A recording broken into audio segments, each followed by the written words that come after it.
good evening, and welcome to the channel. You know what it is, we're back here live. I'm Abs of October Red, and we're live for the Masoud versus Sanmartin. We're doing the live watch along for the Matchroom card this evening. Yesterday it was Wasserman, and today it's Matchroom. It's been a good card so far.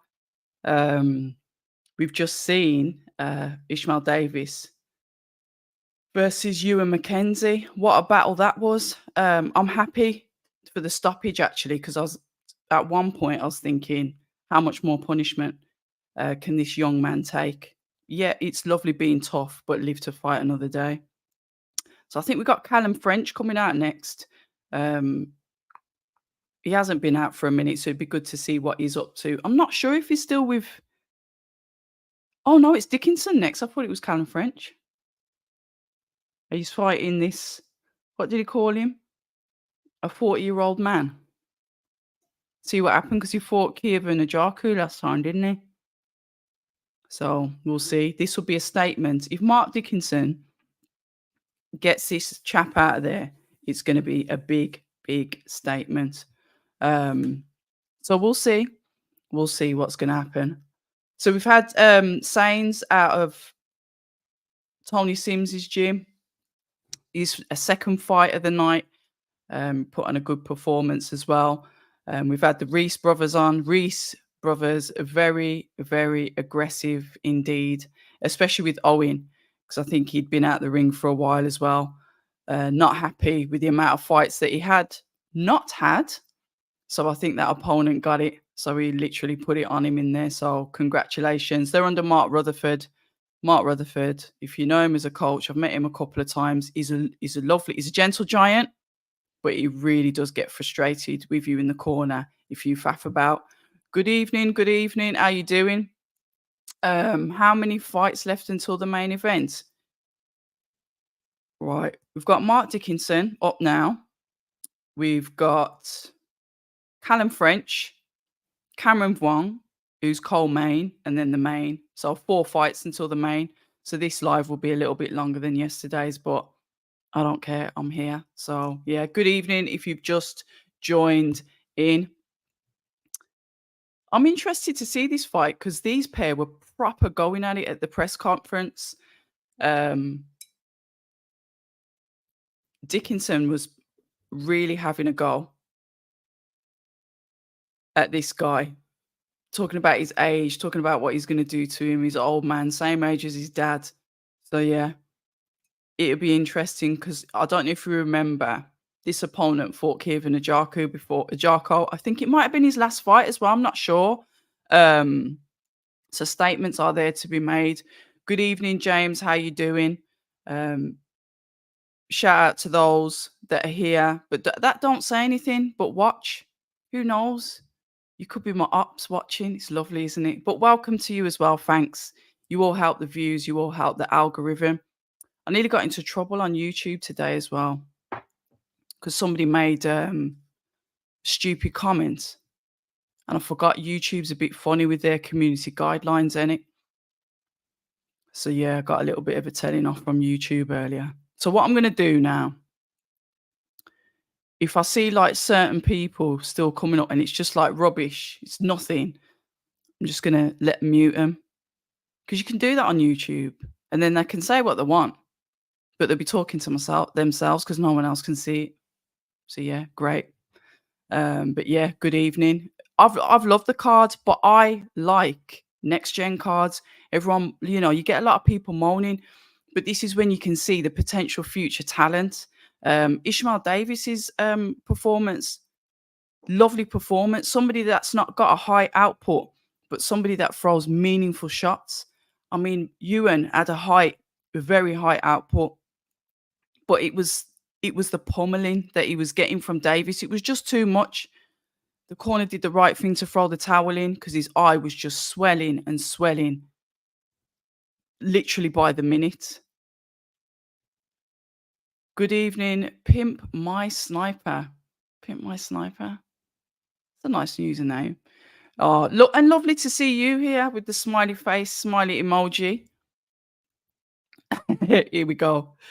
So far, this card has been better than the Ngannou Fury fight card, real facts.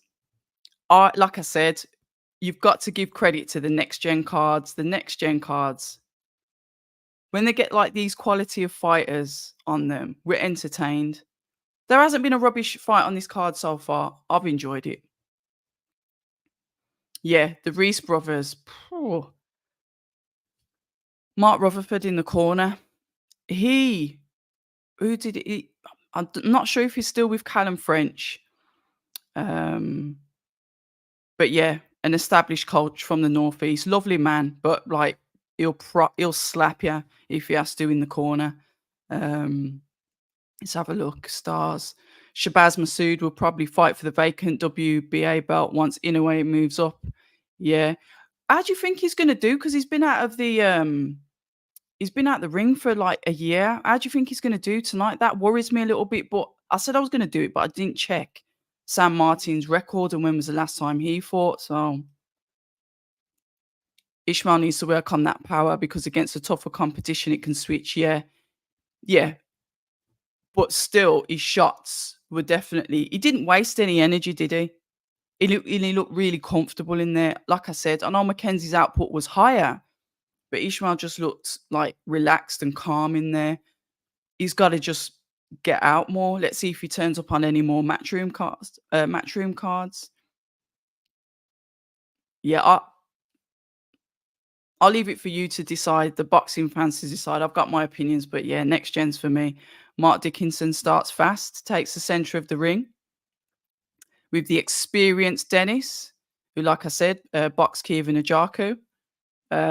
It might have been in his last fight as well. And obviously, it's him versus Troy Williamson on the undercard. It's on the undercard for Serrano, isn't it? Not Serrano. Chantal Cameron, Katie Taylor. Got Serrano on the brain.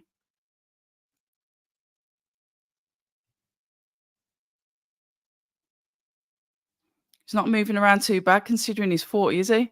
Oh, Mark Dickinson whipped him with a nice body shot then, though. To his right.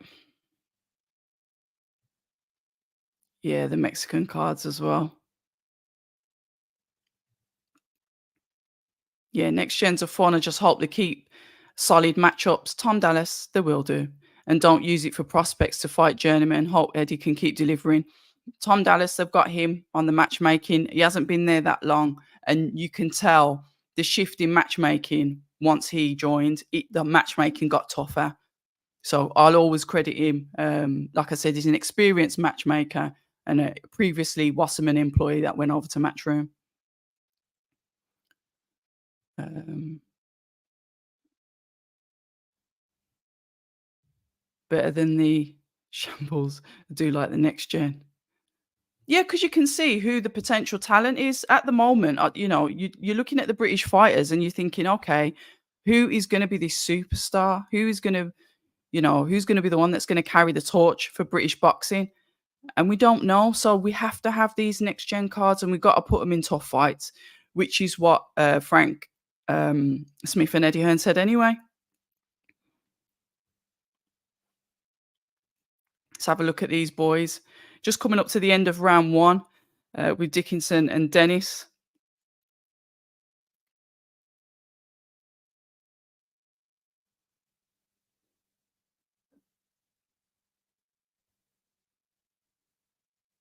Dickinson just looks like he's got a little bit more, like he may have a little bit more power, but we'll see. We'll see as the rounds go on. Um, he's got some nice aggressive counters as well.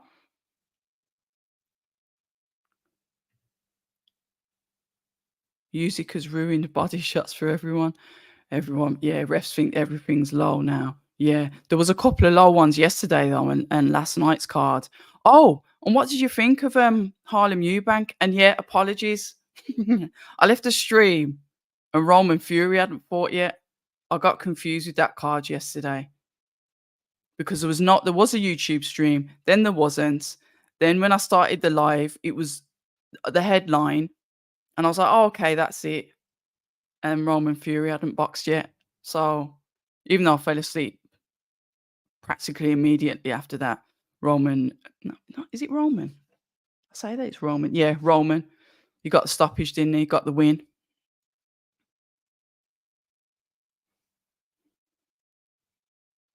Pretty even first round, would we say, with them pair?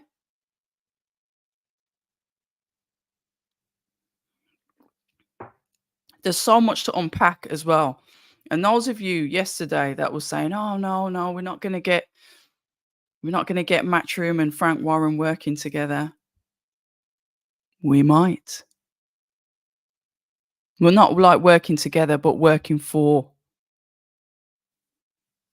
I'm sure you've seen what's going on Twitter with who's allegedly fighting who. It's all guesswork at the moment. I thought Harlem Eubank could have did better and ended it earlier, but his opponent was similar to Mackenzie and had heart. Yeah, he was tough. He was German, wasn't he? Rugged, very rugged and tough. But I will say that was reminiscent to Harlem's very early fights. It's like he's got that spring back in his step. So I do think him pairing up with Senior is really good. I think it is. Um, he almost had a glow in there, and it was just nice to see them together, like a little bit of a dynamic duo. And Harlem's profile will raise now that he's got Senior behind him. Not saying that he did it for that, but it's good for boxing. Chris Senior is a character, and we need that in boxing. So I'm happy to see it. What am I drinking? Just hot chocolate.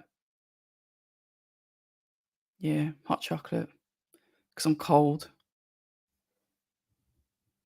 Good evening, boxing fan. Cameron Vong, a great prospect. Looking forward to his fight tonight. Yeah. And the thing about Cameron is when somebody just loves the lights, loves the stage, like a child that's just happy to perform on stage and doesn't have any nerves, that's Cameron. He's like, it's what he wants. Lovely kid as well.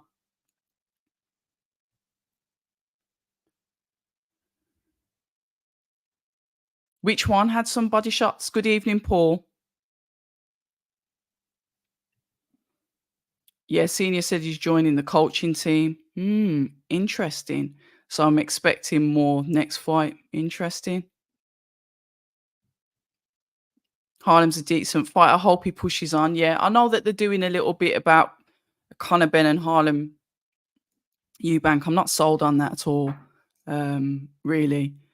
But like I said, it's building Harlem's profile, and I'm happy for it because he's a genuinely nice person as well as a boxer, and he deserves it. They've all had some adversity to put up with, so it's nice to see something positive coming out from the adversity. Ah, no, no, no. I'm quite cold actually. Far from hot. Oh, Dickinson. Oh yeah, I'm with you now. Yeah, let's have a look. I need to watch. I did this yesterday because I enjoy the chat so much. I forgot to watch the boxing. We need to watch this. Right, let's have a look. What round are we on? Two. Terrible. Terrible twos. Sure, that was the end of round two, wasn't it?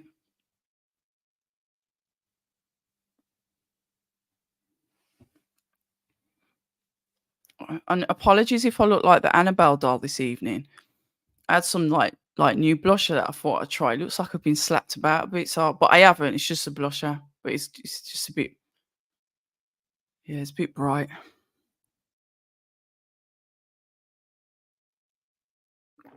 So we'll see what happens moving forward with Harlem activity. Get him out on the. Hold on, when have they got another card? I'm sure they've got a card December 1st. Is that too soon? Yeah, it's probably too soon. A couple of weeks. They just need to keep him active. So what are we saying then about these Saudi fights? You've heard the rumors. We've had international boxing news and everything boxing on X say that possibly Wilder versus Joseph Parker and Anthony Joshua versus Otto Warlin. What do you think of that? But everyone keeps on putting up Wilder and Joshua to get everyone to view it. Did you break it? When did you do it? Because remember I spoke about it on the live. What did you say yesterday? Did you say it in the chat, Jack? Bloody hell, Dickinson's unloaded now. Unloaded. Unloading some shots now. Bit of variations. Dennis is just tucking up on the guards, not throwing anything back really. He's thrown a couple back, pushed him back, but oh, about Wilder. Yes. Yeah, you did. That was in here. So he is P P what is he? P is he P Showtime? I don't know. Paul, Wallin, Southpaw, because he's the one that cut Tyson Fury's eyelid, didn't he? If I remember rightly. Wasn't that one of the like warm-up fights that Tyson Fury had when he come back out of well, when he got fit and started boxing again? I don't think was he's like sort of semi-retired. Um yeah, maybe. Wallin's quite small though compared to like the big heavyweights. Um, well, we saw that when he was in the ring with Fury. I mean, we know that Fury's like a giant because he's tall. Um, but yeah, I don't know. I don't know. Yeah, you did say yeah. Yeah, the 23rd was oh yeah. Frank has been going on about saying that date is still there. Obviously, it's not the fight, the headline fight that he wanted, but the way that he's been chuckling and smiling and still stripping off this age and returning to his youth, you knew he was scheming. And then if you look at the patterns, and then you see Wilder started to talk up a little bit more on social media, all of a sudden, I think is it Elsie back was in his gym talking about stuff. So I'm thinking, they're prepping us for something. And then Eddie with his cryptic. So like I said, I mentioned it yesterday that something was going on. Saudi fight card sounds really good, but a bit scary. Wilder could lose to Parker. Who said that to me today? Wilder could lose to Parker, and Wilder's a tough one for AJ, but a confident AJ wins. Talk to me why you think there's a possibility that Wilder could lose to Parker. Um, I think I know why you're saying it. And remember, Parker's still kind of young for a heavyweight. All them two giving each other evils back in the corner. I think he's got a little lump on the left-hand side of his face. Young Dennis has as well. Young Dennis, as she says. He's younger than me anyway. Also, I brought the news about Saudi announcing Ngannou's boxing future and undisputed.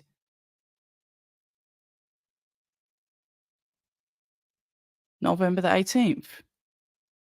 Right, you guys need to bookmark that because Jack comes out with these gems. Mark Dickinson was at Ben Davidson's gym when he first went pro. He went back to his boyhood gym. Approximately 11 months ago. Okay, the Berkeley boys. Fair enough.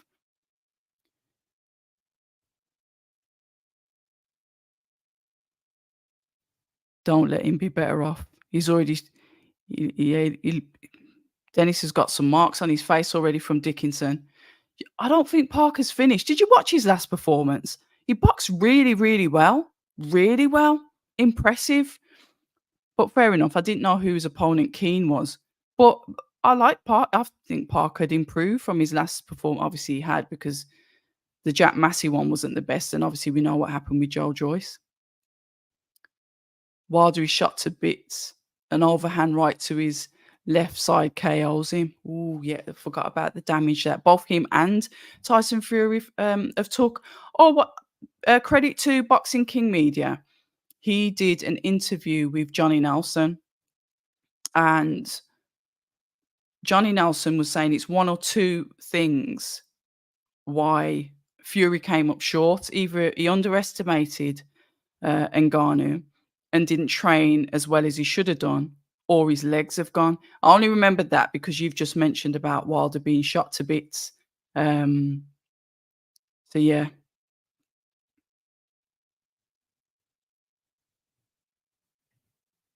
Let's have a look. Parker just won a belt of someone he knows his levels above.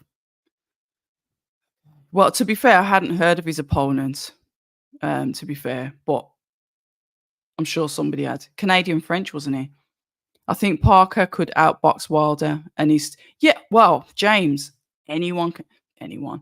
A lot of people can outbox Wilder. Wilder's not really known for his boxing skills, is he? It's his power and the fact that he's prepared to lose rounds to get the equalizer of that power shot. That seemed to be what he was doing for years in all the fights that he's had, and what obviously rose him to stardom and got him to get the belts. Was he off Stavern? Did he get that belt off? Is it Bermain Stavern? Um, Paul agrees. Parker outboxes Wilder all day long and could get caught, but he's savvy. Yeah, he's got IQ. Parker's definitely got IQ. Simon Keane isn't a top fighter. He did box well, but he stepped down level for an opponent. Well, if you think about it strategically, if they want the fighters to come back, and bearing in mind we can't take the top of the bill with the same kind of rationale, they're going to give the fighters, some of the fighters that maybe they had got those December plans for, maybe that was a bit of like, okay, we want you to win this fight because we've got something else planned for you. Because if you think about it, how long are negotiations going on in the background before a fight's announced? Could the negotiations be going on for, months? Even when you're due to fight another opponent, we don't know what goes on behind the scenes. But then closer to the time, we start to get these leaks. And like I said, it's all gone, it's all gossip city on X. But you might get hit with a nuclear right hand from Wilder, but that's the risk that you have to take. And I think people are prepared to take that risk now, Jack, because of what they've seen with Tyson Fury. Easy. Bacoli. What do we think of that fight, guys, in the chat? Thanks for that. What is it? If he's, I ain't even going to try and pronounce that, but thank you. You're getting some info in here. And Wilder did that against Uber. Yeah, his record is cheeky. He did cherry pick his fights, and I think he took the Tyson Fury fight because he thought my man was like washed. What a surprise that was! All right, okay, brilliant. So Boxing News have put it up. Awesome, thanks for that. I'll check Twitter after this. Boxing News just put an update on X. Apparently, Dubois is back on the 23rd, the Saudi card. Let me have a cheeky look on X then. 1 second. Hold on, let's have a look. Just having a wee look on Twitter.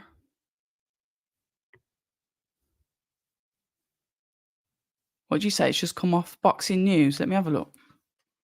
Let's have a quick search. See what's happening. Boxing News.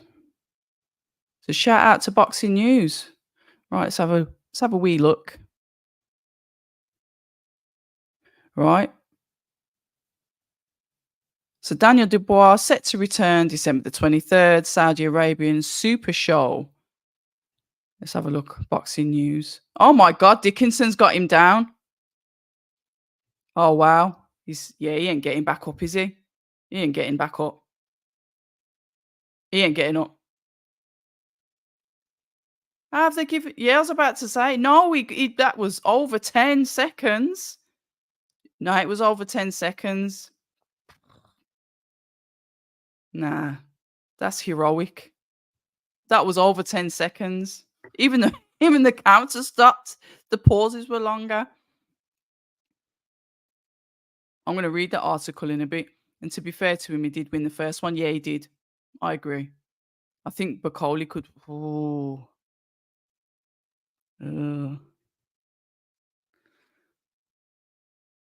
Yeah. Yeah, he did. Yeah, I agree. He didn't want to know. He's pretending.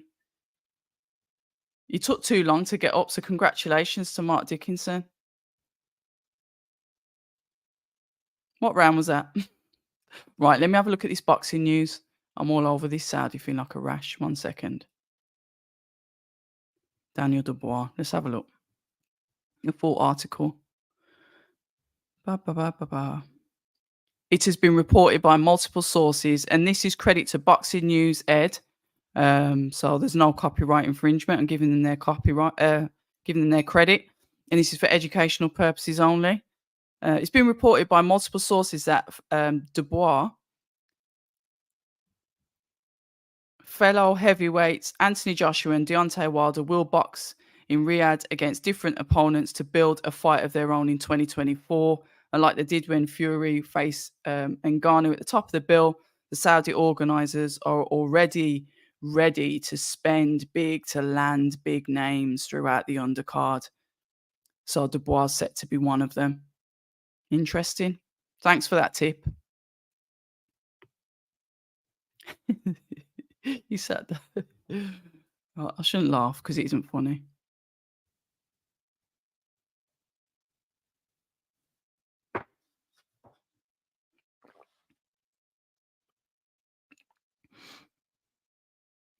Yeah. So yeah, Saudi realised Fury's, and this is where we get into.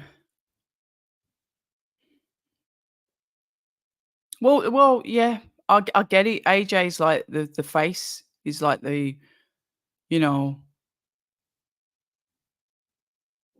and you could well, we'll see how the pay-per-view numbers go this time. However, you have got Wilder as well to bolster it if the rumors are true.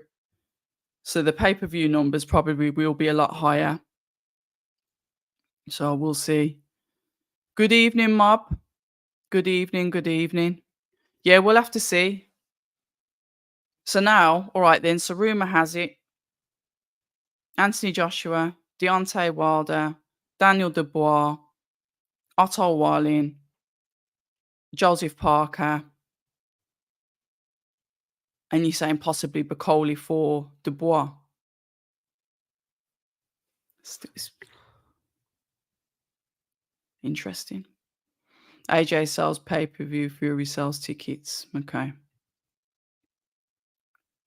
Well, I'm not sure, but I know that you've. To me, it's respectful to give others credit because it's not my article, and I don't know. YouTube sometimes it can move funny with their policies, and I'm not about to get a channel. She says, touch wood, taken down that has taken me nearly 3 years to build. So I'm just playing very nicely. Yeah, we spoke about this yesterday, Mob. You know, you get elevated to have a belt that you haven't earned.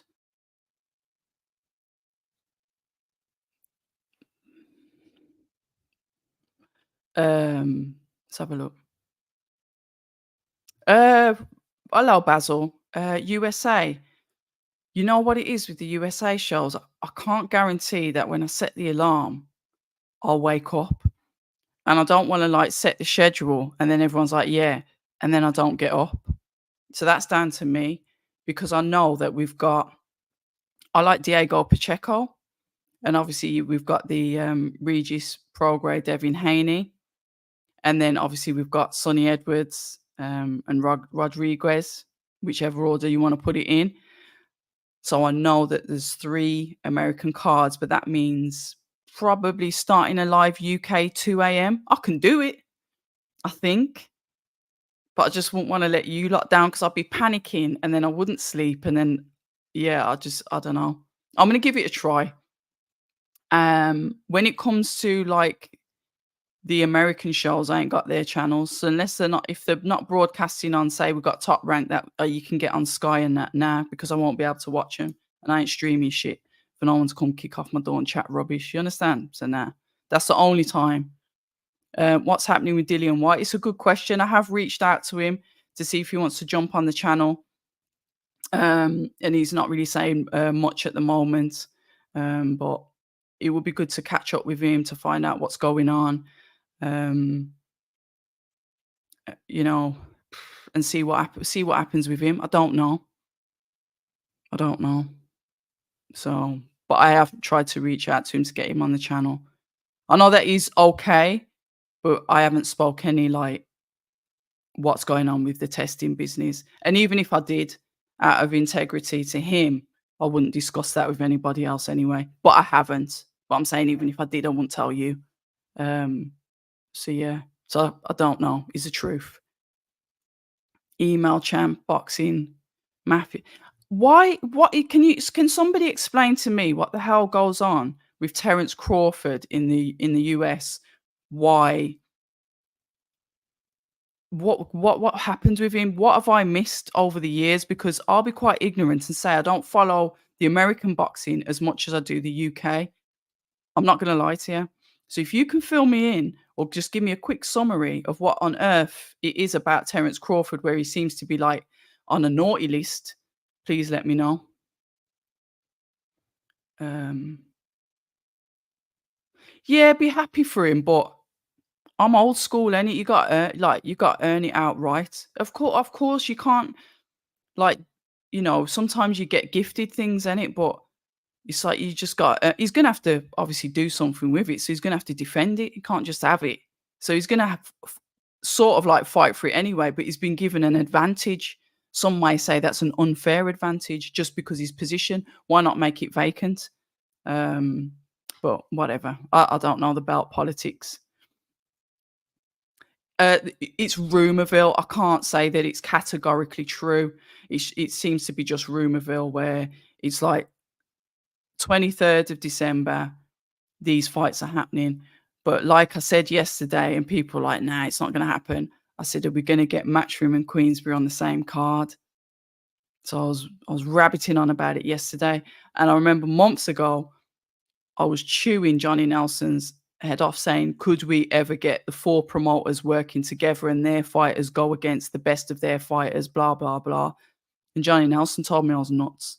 That was when, Floyd Mayweather had, one of those exhibition fights against that True is it the not True Geordie? I can't remember his name. Celebrity Geordie is from up north.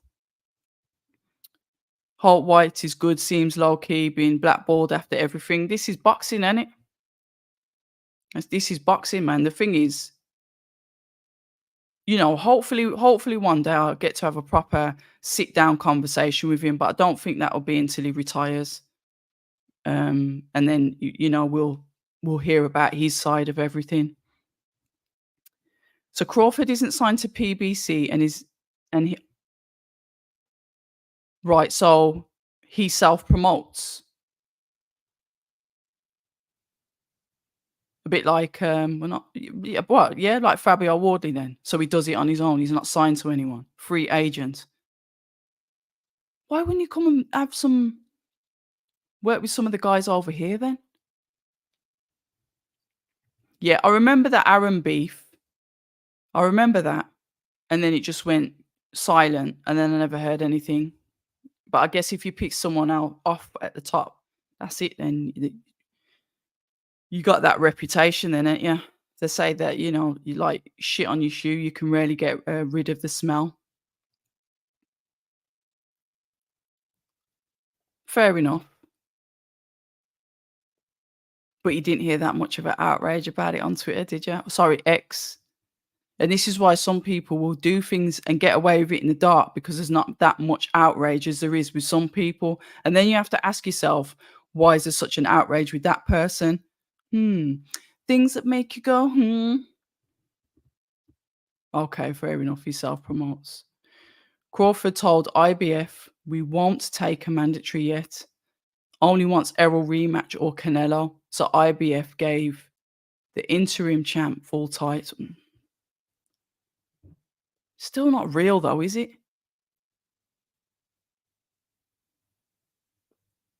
Yeah, no, I remember he said that he wanted to do the rematch. I understand why he was stripped. That wasn't the question that I had. It was like, why are they just able to give the belt to somebody that hasn't fought for it? But like you said, interim. So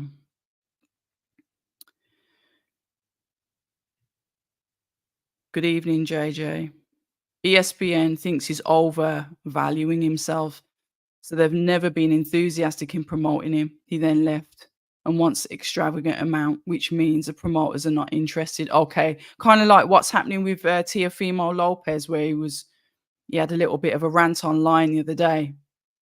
Okay, if you was a fighter though, and this is, I guess this is a human to human question, in it, because you've got to think you've got somebody like an employer, somebody that can get you the fight, somebody that can promote you, saying to you as a fighter, listen, we've had a look, we've looked at some figures, we've looked at your social media, we've looked at the interactions, etc., etc.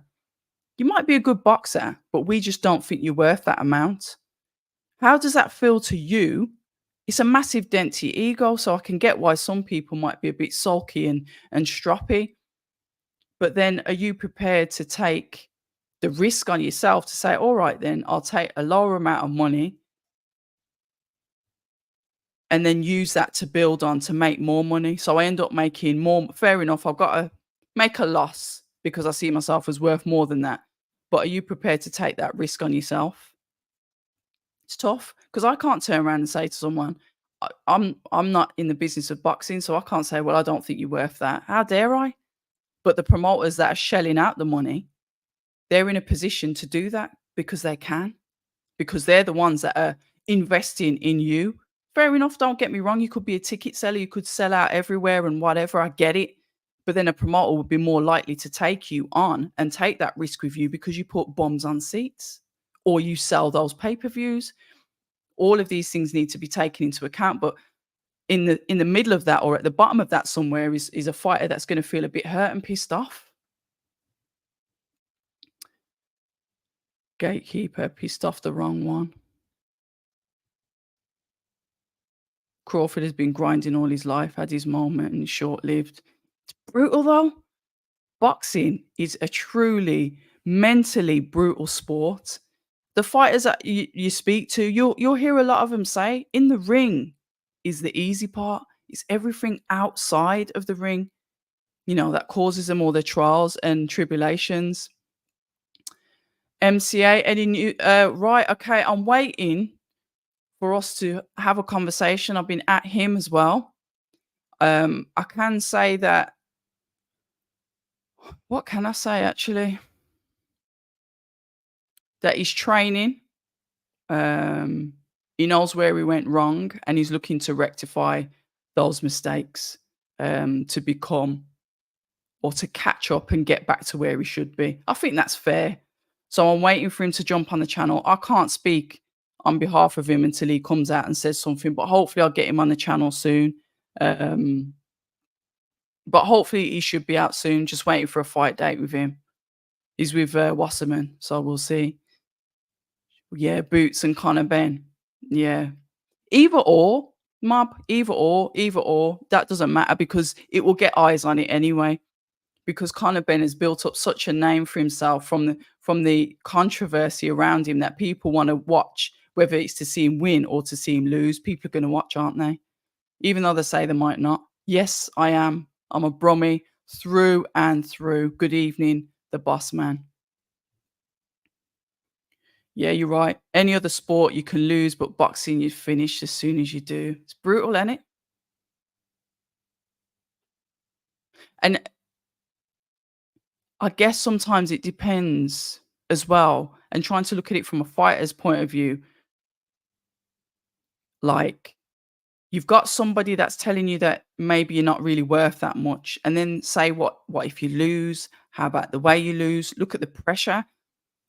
You've got the promoters now saying basically, if you went in there and the rockets are going off in, the audience and stars and everything,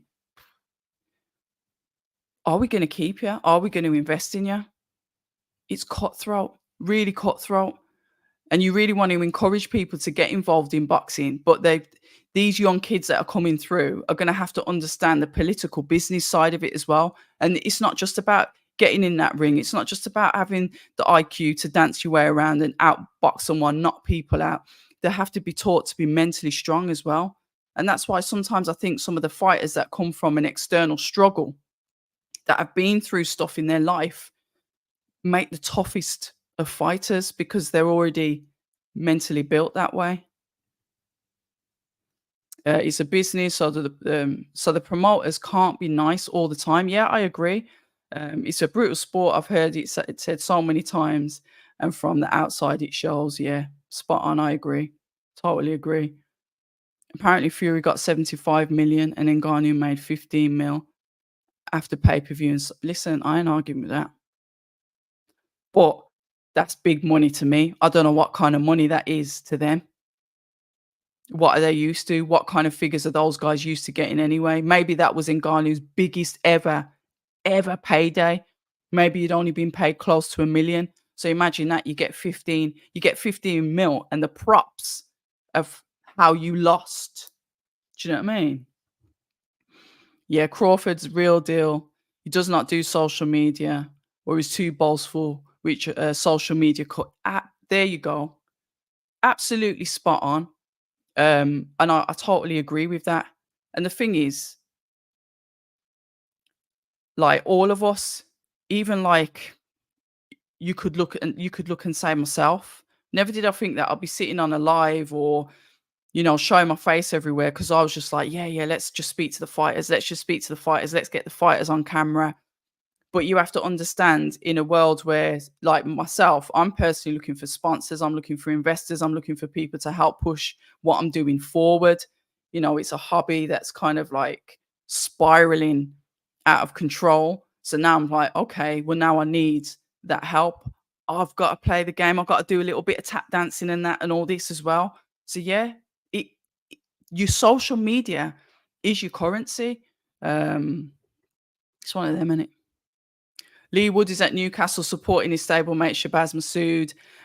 He was on Boxing Social, wanting fans to take part in a poll. Yes, I watched that earlier. Was it Boxing Social? Wasn't it IFL with Andy McCart? I'm getting all confused with who's doing this now. Um, I'm still thinking Joel Cordini, you know. You know why? Because I think their press conference would be spicy. I'm such a I love that drama bit at the press conferences, but we'll see. We'll see.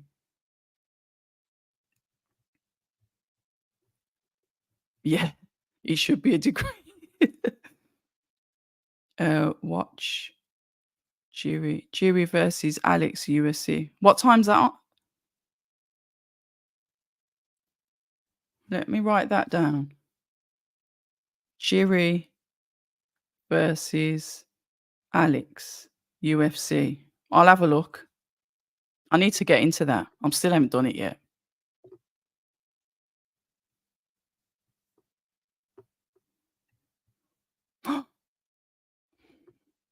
It's his worth, though. It's his worth.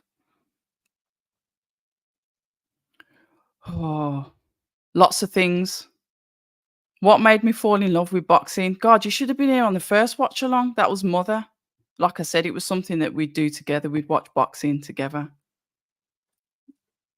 So it's kind of like something that's sentimental to me. I kind of like fell into this. Even though I like boxing, I kind of like fell into this because it was like you need a hobby. And here we are. Fury gave Chisora 3 million. White 7. 7. Might tap him up for a sponsor. Ngannou 15. Yeah, biggest fight purses. Oh, how many lives have I done now? I'm sure this is like the fourth or the fifth one. And welcome, boss man. If you're new to the channel, I hope you subscribe. But anyway, we've got Callum French on. I like Callum. Let me see who's in his corner. He's not with Rutherford, is he? Hold on. I met Callum French. I think might have been when he made his debut because he'd just come out of the Olympics because they abolished his weight category. So yeah.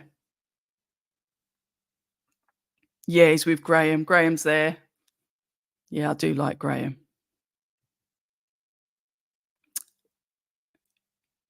But Usyk got a 65-35 favourite against Fury. His performance was shambolic. Listen, everyone knows that if that was Anthony Joshua that went in there and that happened with Anthony Joshua, Fury would have been on IG Live ripping the hell out of him, saying, "I would have battered him after 15 points. My hand." You know what Fury's like? He'll clown you, okay? And then, AJ doesn't say anything. He doesn't react or whatever, whatever. So after that performance, even though he didn't lose, as such, he's just got to be able to take it back. And I just think he, I just think it was too much of a big event. Like I said, I'm not making excuses. He didn't box the best at all, but I'm not going to sit here and say, "Oh, that's it. Music's going to do him," because I still don't believe that. But we'll see what happens. The proof's in the pudding, isn't it? I hope there's an upset in this fight. Oh, you put a fellow on your Ghanaian. Don't embarrass us. Yeah, we know what he would have been doing. We know, but just because somebody else does that doesn't mean you have to do it to them. And like I said, I'm not in the habit of slagging off fighters because I don't do what they do. I'm just merely here as a spectator. Um, I let them if they can slag each other off if they want, their fighters, but I ain't doing it. Even if, like I said, that's what they decide to do to other people. It's down to them, innit? Yeah, I remember it. I remember it. But AJ still won't get online and do that to him because he doesn't. Not everyone does it. Just like I said, it's not always tit for tat, innit? And to be fair, AJ is probably more concentrating on getting back on this road to destruction. You know, he's had 3 losses in his career. Um, 2 of those were to the same person, an elite fighter. He was a super champ. Was he a super champion at cruiserweight, wasn't he? And that's why he got elevated and went through the heavyweight ranking so quick. I'm quite sure that was what happened with Usyk. So,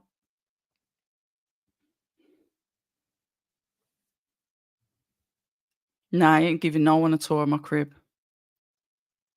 You see, Uno Birmingham people, Uno nosy and fast.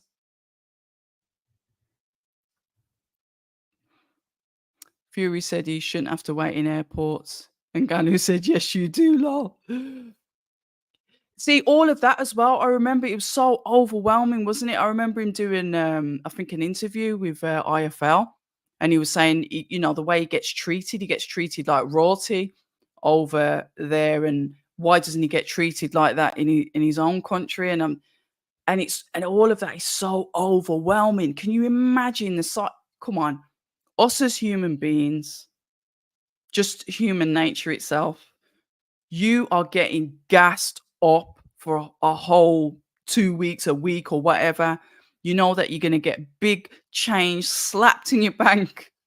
Your head, your ego's going to be like 10 miles down the road. So, when you say that somebody's like off the game because of all of the surrounding factors and they can't compartmentalize that.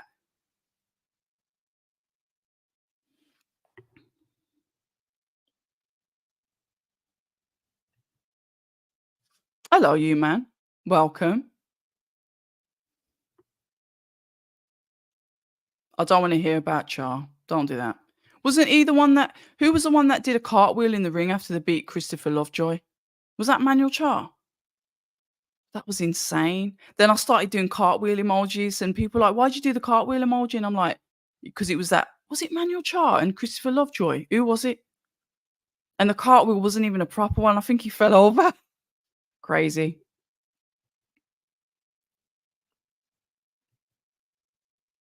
Mm.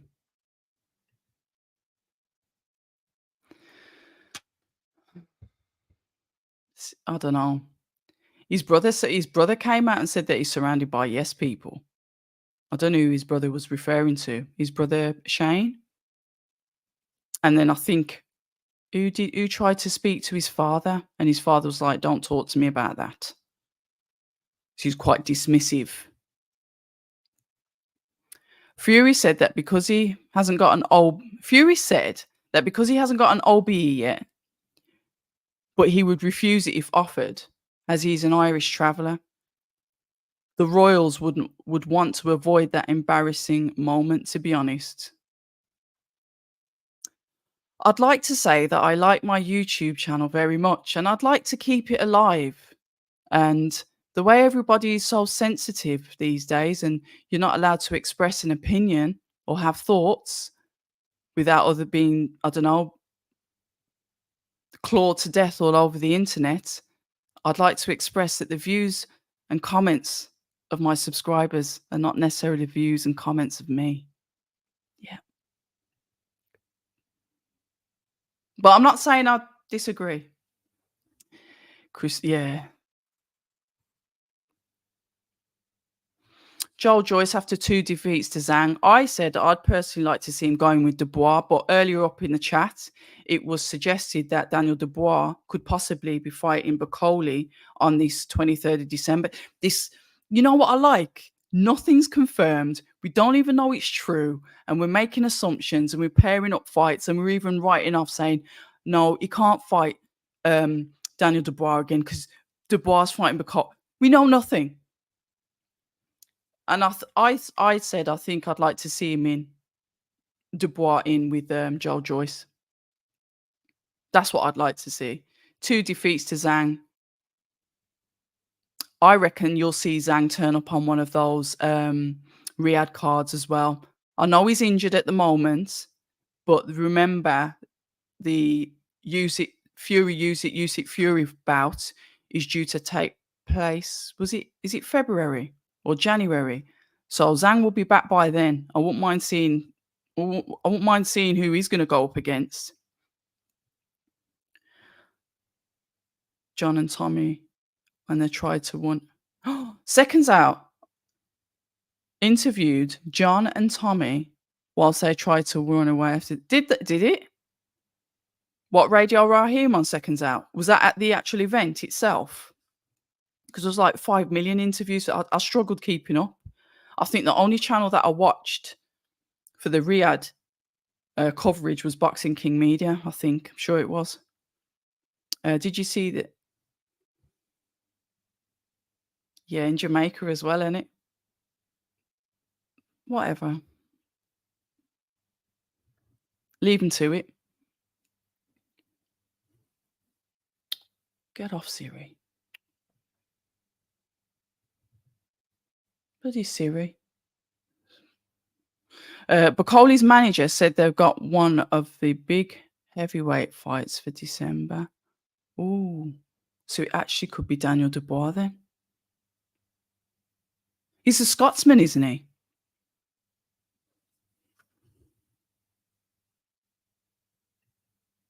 Oh dear. I'll try and find it because like I said, there was loads of stuff on there. Good evening. You man are done for. The best usernames. They can do what they want. Go and get the money. If the money's not there in boxing or you feel like you've come to a halt and then they've obviously both signed that PFL. I mean, I've said it and I keep on saying it and I probably sound like a parrot, but boxing is evolving and, it wouldn't be the first time. I think Clarissa Shields has already done MMA. So I think it's something new for Savannah, unless there's something I've missed. But they're going to go where they can get the money. Get your money. I think that is it Shadisa Green is fighting Franchon Cruz. I'm interested to see that fight. Yeah. Congolese with Scott. Yeah, because his accent's mixed, isn't it? I know he's originally from the continent, but you can hear like a Scottish little bit of yeah, Billy Nelson, that's it. That's a good evening. Oh, I don't say that because I like Callum. But the chat's always entertaining, isn't it? I do like the chat. Guys, what do you think about Misfits? I want you to give me your honest opinion because I've always covered Misfits bouts. They've got another one this week, but I'm not sure I can make it because Frank Warren's got a card and obviously Boxer's got a card. But yeah, but they've got a card as well. And I wanted to try and make it to at least one of their media days, but I don't know if I can now. So, what are your thoughts on Misfits? Me saying that's probably made a lot of you throw up, spit your drink out, log out, whatever. But what are your real thoughts on it? And what do you think, looking at the business package of it, what do you think that it does for boxing? Or do you think it has done anything for boxing so far? There is a reason why I'm asking.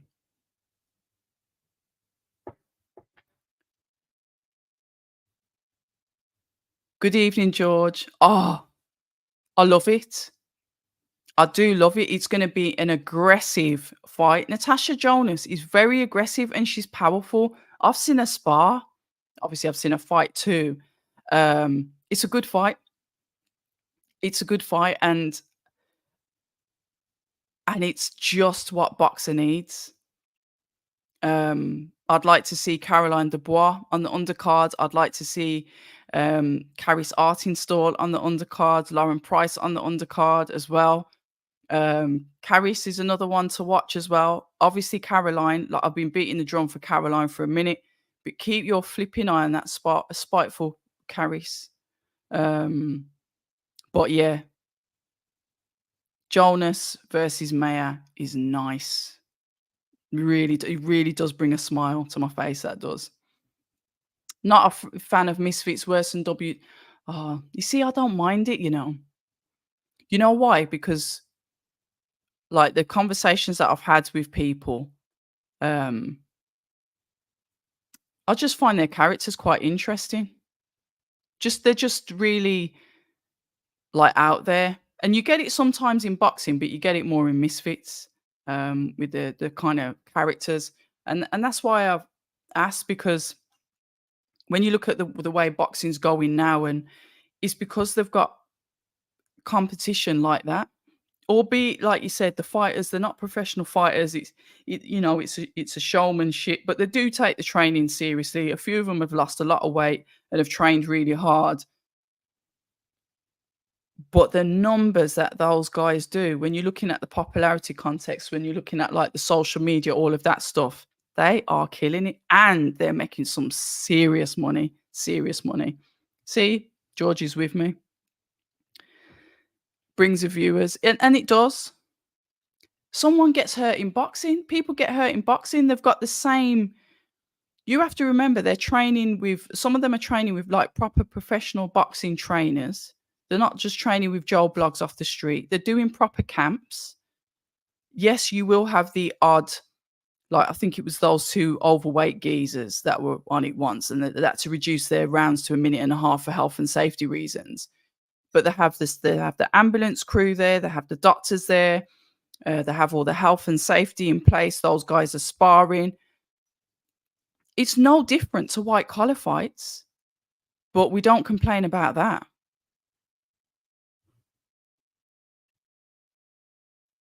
You reckon? You reckon Maya's going to do her? That's what makes it exciting. I think it's going to be one of these where it's going to split. It's going to be splitting hairs over this. What's the weight? I thought Natasha was dropping. Hmm. Yes, I think we gathered that yesterday. See, I'm not sure if you're actually Ben Shalom that's like pretending to be somebody else to come on here to try and draw me out on the internet.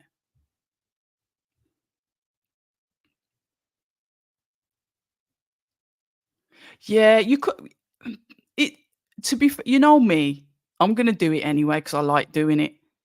If I start panicking about numbers, I think I would have packed up my suitcases and walked out the door a long time ago.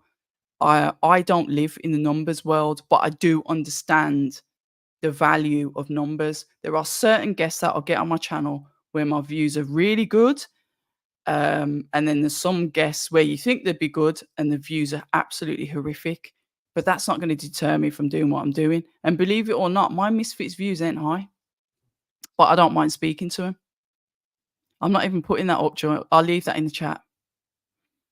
My kids watch Misfits and I watch it for a laugh. I've noticed my boys have started watching real boxing. My youngest was one asking me about Dev. See, there's a path. There is a path for the younger generation to start actually looking at boxing because they like all of this. Like it is like, white collar, glorified white collar boxing, but they do take it seriously. They are tough fighters.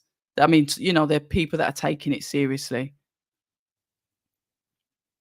I think the hype for the influencer boxing hits its peak with the prime card after KSI and Jake both lost the Tommy. That hype died down.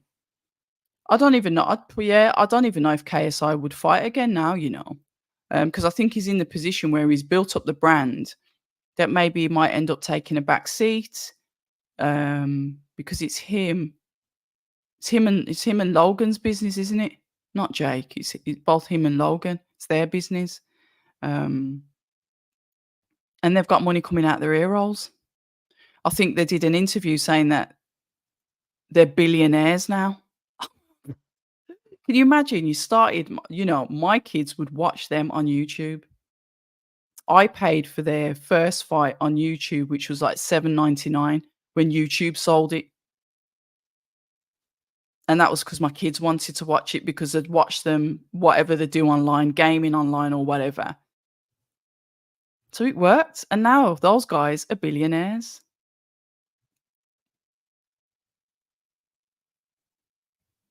Nah, this one is the Magnificent Seven, isn't it? It's got some good fights on there. I know and is it Anthony Kakachi fight's not on there, but you got Denzel Bentley on there as well. When I watch Frank Warren's I'm never bored when I watch his cards. Oh my god. Before he's putting some work in here against Callum. Is Callum's face swollen up? Misfits is calm, bring viewers, but we've got to make pure boxing exciting and make them big fights. Fighters aren't fighting the best.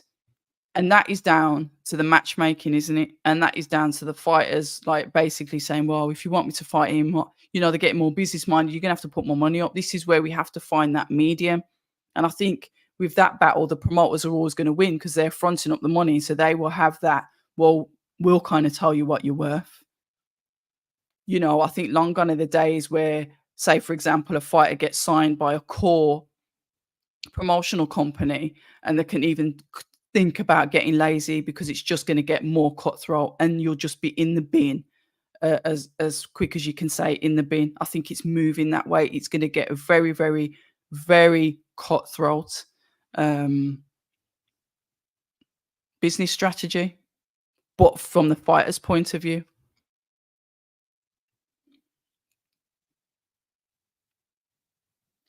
About giving what is it about giving Connor his license? Is that what you said? Yeah. Because it was too big. There was like, I don't even know what they were. They're like maybe 30 or stone or something. I don't know. That's to medically cut the minutes around. Yeah, it's a bit tough, isn't he?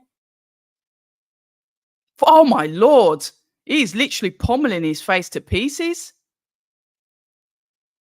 Oh my god! And the thing is, you know what's sad? Because Callum hasn't been out for ages as well. And this is 5 of 8. Bloody hell. He's got to try and stay in there. Whoa, dear.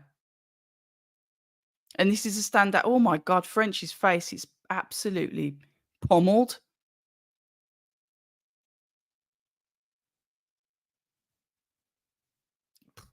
God, I bet he's glad for that bell. What are your views on the promoter beef?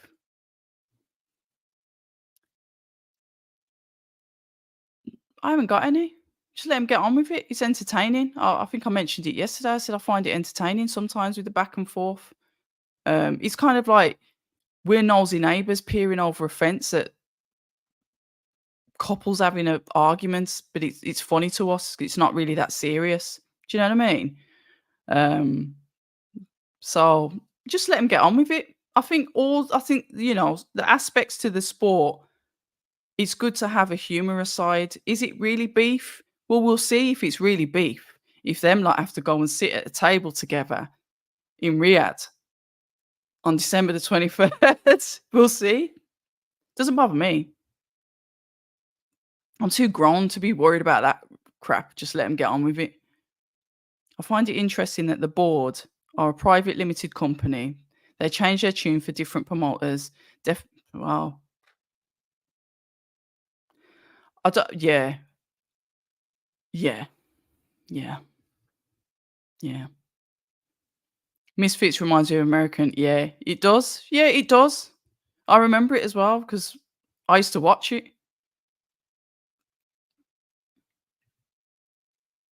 Elle Brooke trains like a pro in the Tibbs gym. Yeah, because she was doing a lot of sparring with Ebony Bridges as well. Tough one she is. You think he's vile? He was caught. I'm not gonna. I'm not repeating this. Yeah.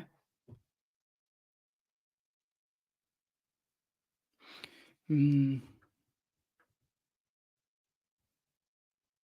Will you do whatever it takes to keep your empire alive? If you've got control of something or you want to monopolize on something that's like yours, will you do whatever it takes to keep your business alive? And you know how fickle people are. You only have to start a rumor about somebody else. It's not even true. You just start a rumor. Those people probably didn't really like you anyway, so they're going to run with it. And that's when all the enemies kind of like sit at a table together because they've got that common place because they never really liked you anyway. And you find that it's playground politics in the adult world, and we see that acting out absolutely everywhere right now. Without me saying anything, that'll get me in trouble on here. Hmm.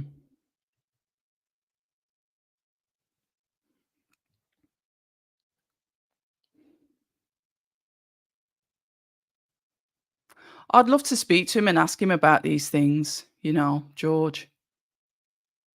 Yeah, it's not looking good, is it?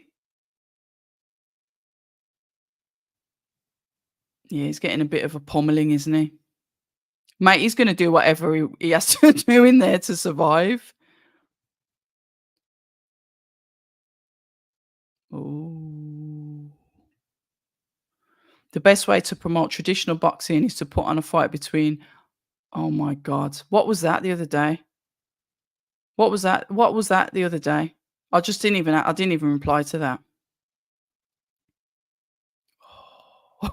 Not monstrous. S- it- I said I wouldn't laugh at these things.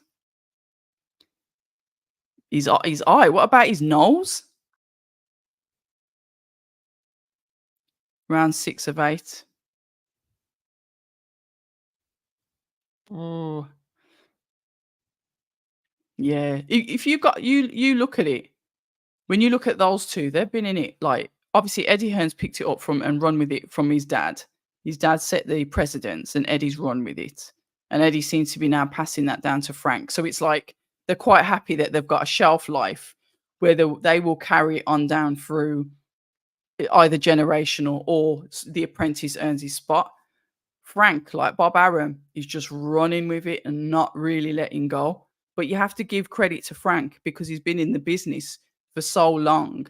And like I said, he's had his peaks and his troughs. And this now, the making this deal has really like risen his crop, risen his status, and I think it's good.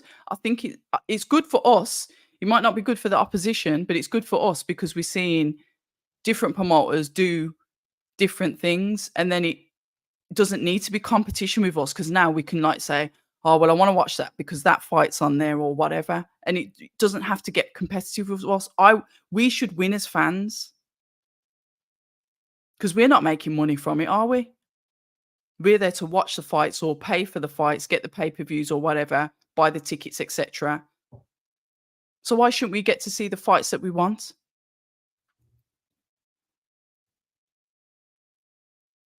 Yeah, he's getting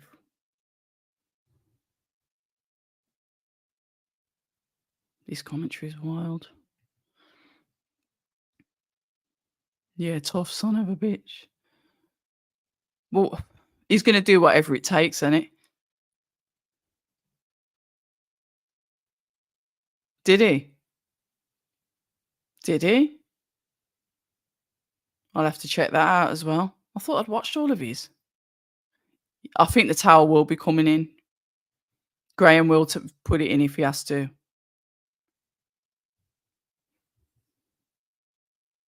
Easy night's work then. Yeah, they can't give it to him. Even though I've got one eye in the chat, they can't give it to him. But then he's gonna be thinking, when am I gonna be back out? Am I gonna be back out? Told ya, that Tom Dallas sitting in there with that matchmaking.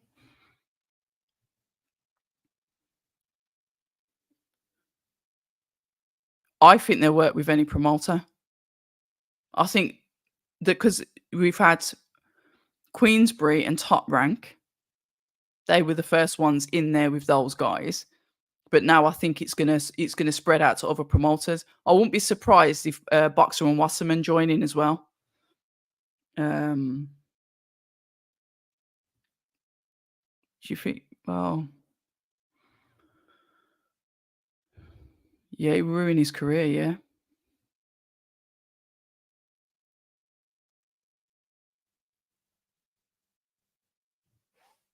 commentary saying that a four is also tiring as well.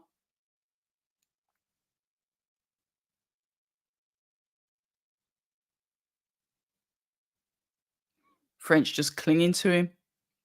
Yeah, yeah, his legs are all over the place. He needs to be careful. How long we got? 28 seconds left in this round. Before he's got blood coming from his mouth as well.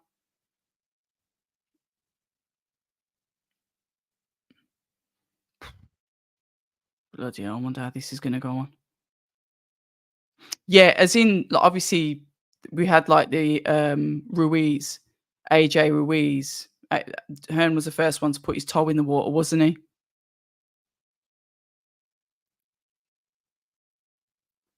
Going into the last round. He's got a bit of swelling under his eye, or he has, but he's tough. French's face is look at the swelling on his eye, top and bottom of the left eye. Breathing heavy out the mouth, maybe his nose. Oh my god.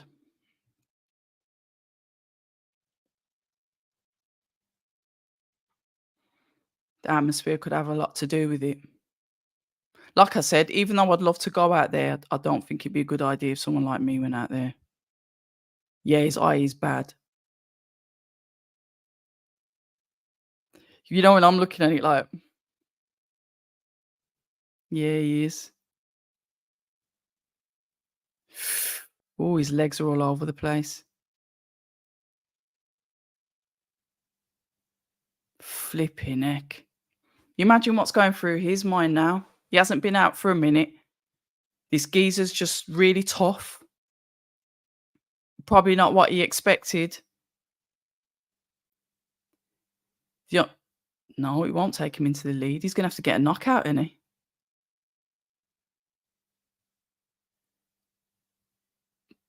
Fori is throwing the shots one after the other. Oh, the towel's coming. Towel's coming from Rutherford.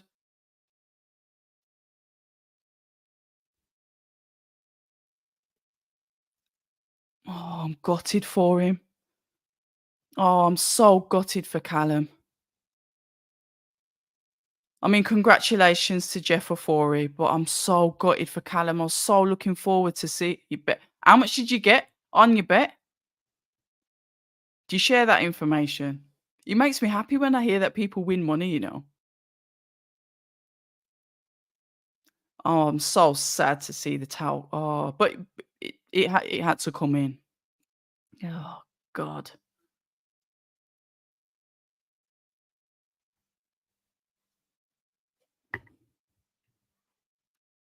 I wouldn't know how to I don't know how to bet. Round 8. Wasn't round 8. Yeah, it was round 8, wasn't it? It was only 8 rounder, weren't it?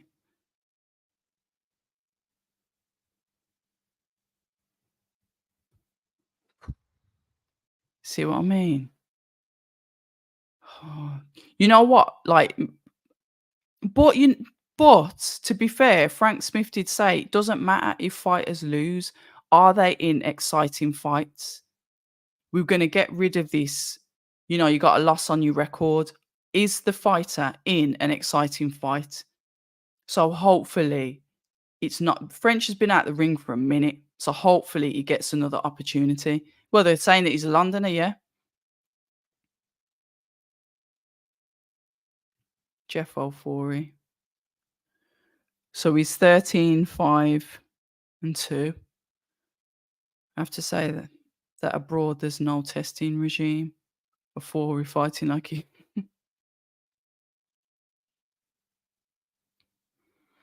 That's that running. When the fighters don't want to do that running, when you don't want to do that fartlek training, interval training, hill sprints, endurance, when you're tired, yeah,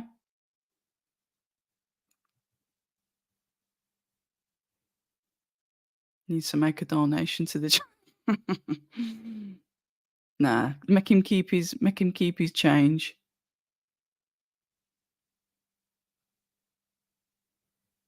Depends on your diet though. You can, we live in a world where we can buy and almost eat what we like. You've just got to be structured. You've just got to have structure and planning, not just to your training, to the way you eat. It's give me a tenner. Thank you. If I don't even know how to pronounce your name, but thank you. Thank you, thank you. Oh, look at that. Got to put that up there. Thank you. You know you didn't have to, but I appreciate it. Shout out to you. What would have made me more happy is if you sub to the channel. But bless up for that.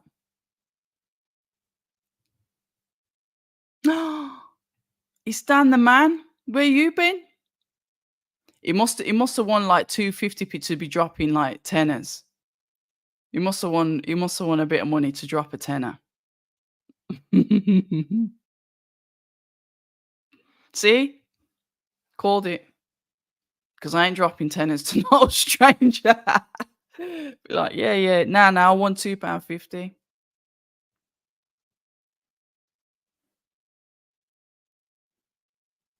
Barry Jones. Yeah, good shout for real.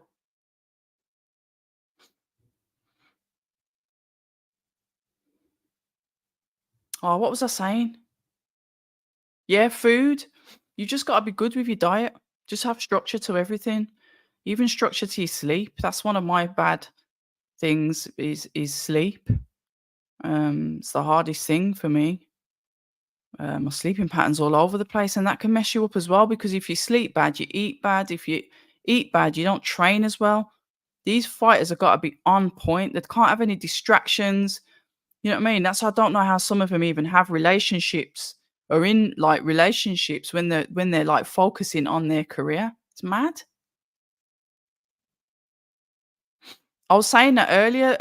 No, I haven't. I've heard from him like on a social, but not on. I haven't spoke anything about anything else. I always like will send him a DM and say hello, how you doing, and that. That's what do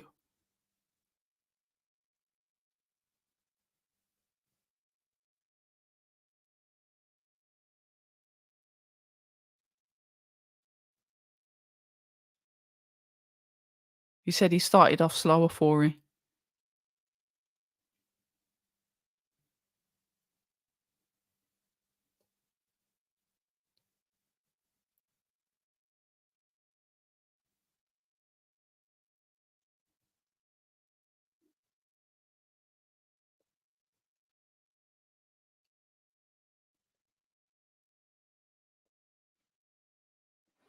Oh, he's doing his thank yous. Well, is beef even beef? Do you know what you're eating? Do you know what I mean? I try and make a lot of the stuff myself. Like I said, my family eat the meat and that, but I try and avoid it. Like I said, once now and again I'll have a relapse because I just feel like eating meat. But other than that, I'm on the vegetables. But then again, you don't even when you wash off your vegetables and you leave them in the sink for a bit to clean, and then you see what's crawling out of them.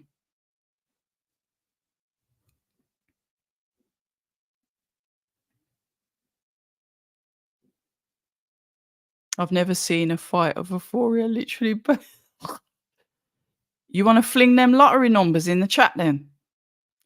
Listen, fling the lottery numbers in the chat, and I'm gonna put a ticket on. What day is it? Today's Saturday, so what's the next one? Euro Millions. So fling the numbers of the Euro Millions in the chat, and I'll get the ticket. And if I win, yeah, I'll cut you a deal. I'll give you back your tenner.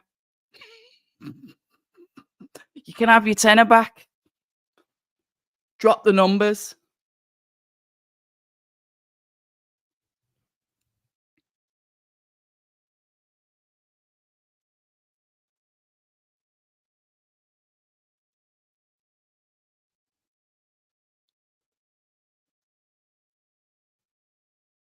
Eddie's saying he deserves his victory. He doesn't want to see the prospects lose. It's always winner stays on. Oh, you see what I mean? You know some of these guys that are just coming there to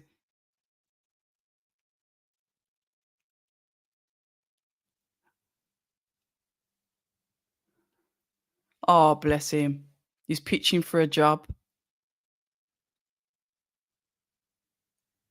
Oh, it'd be good to see him back on the card. Bless him. You've just been doing a lucky dip. Now you need to be specific like you was with the I don't care, get a dice, roll a dice, get a pack of cards, throw them up in the air, and pick 5 numbers plus 2 lucky stars.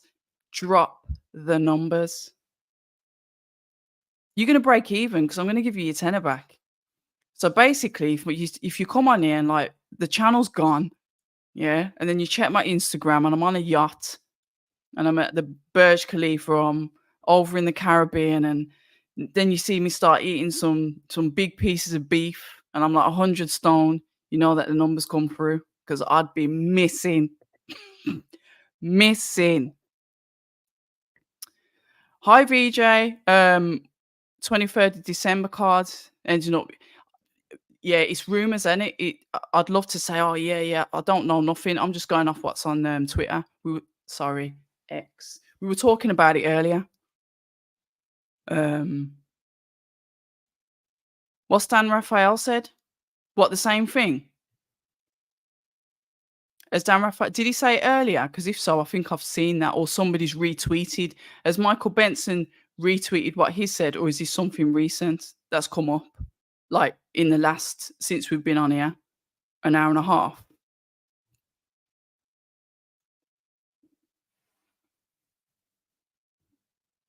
Now my hot chocolate's freezing. He's saying he said it. Is that is that in the last hour, George? Is that like in the last hour? Hold on, let me fly on there again. One sec.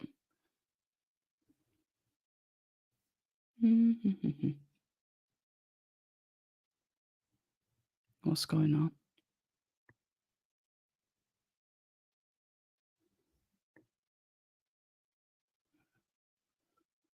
Hold on a minute. Let me have a look. Dan Raphael. I don't think I follow him, you know. Dan Raphael. Let's have a look.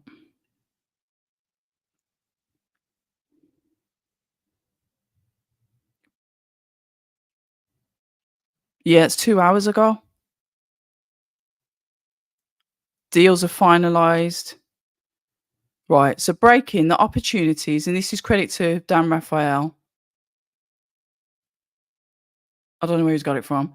The opponent for Joshua and Wilder on the same huge December the 23rd card in Saudi Arabia. If the deals are finalized, plus every other bout in works, including 2 world title fights, and 4 other notable heavyweight bouts. Okay. Yeah, so that's the same stuff that we've been talking about.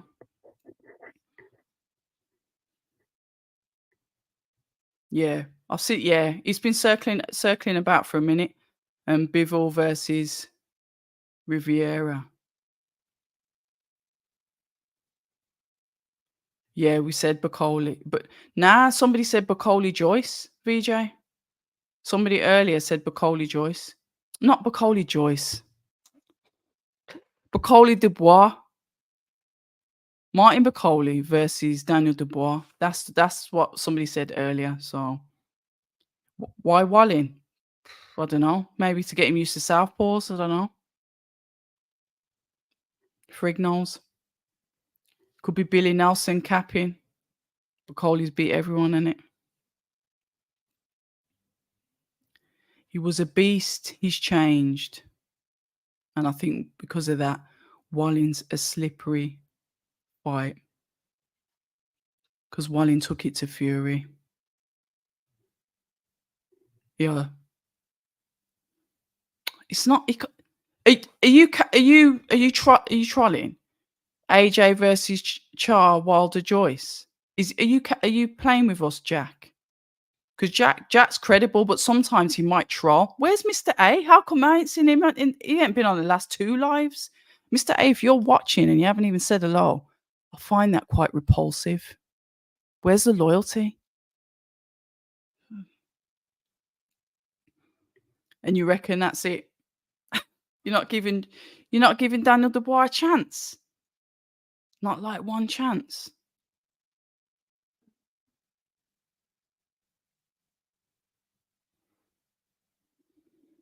Boy, so game changer from Uncle Frank. No, no, no, no, no. Let's not do this. Let's not do this. I don't even want to. I don't need. No.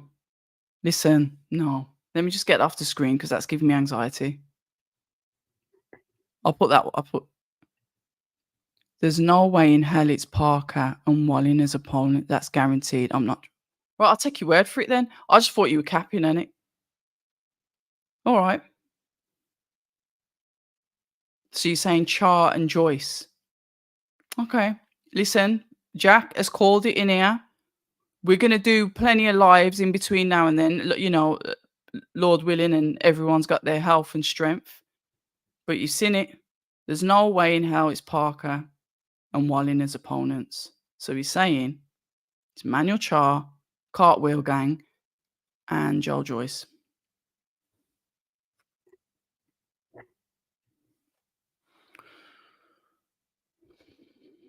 Yeah. Yeah, I don't know. I mean, yeah, that goes without saying. I don't care who the opponents are. I'd still watch it anyway. In an ideal world, I'd like to be out there, but I just don't think I'd fit in. But I'd still watch it. I'll be here with you lot. The ones that couldn't make it, we do another watch along. Don't bother me.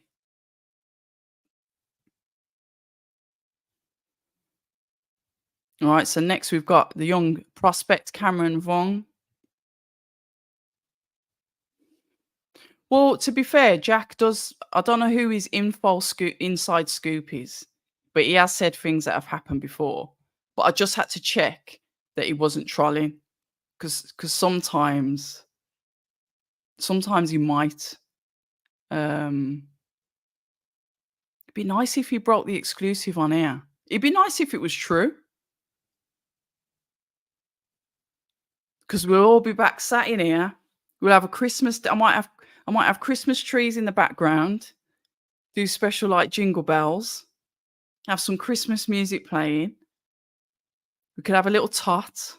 I might even break my teetotal. Just have a quick Jack Daniels. Oh.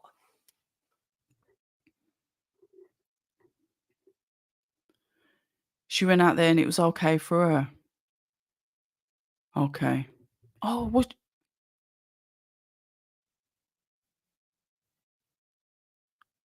She's still there? Okay. Nah, but I'd rather be in here with all you lot 'cause I know that we'd have a laugh. I know that sounds insane, and you're thinking, "Oh, what about all the views you can get?" Listen, if I know we can, like, just chill off in here 2 days before Christmas, I ain't complaining. We'll see, we'll see. What is meant to be will be. AJ KO'd a roided up fighter and people are calling him washed. You know what is listen, there's the thing with boxing, people are not they're not really appreciated until they're either long retired or they've passed on. It's just the way it is. As long as he doesn't take any of that in, he just needs to get on and just do what he can do and improve on what he's already got. Since then, I'm not even no, we're not doing this. You get on with BKM. They're covering tyre booths. Um, over in Dudley. What is he fighting tonight? Is he? Good luck to him. Gerard. Who's Gerard? Gerard. Is that a footballer?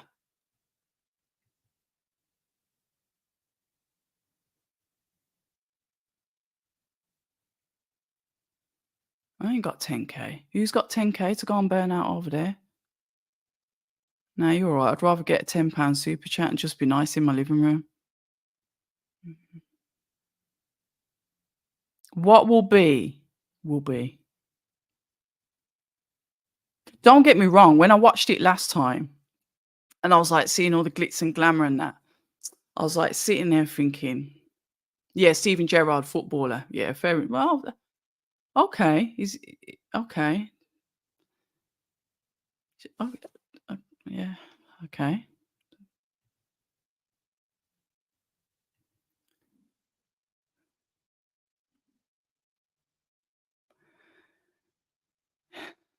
Yeah. What do they say? When you go low, we go high. Or when you go low, we go lower.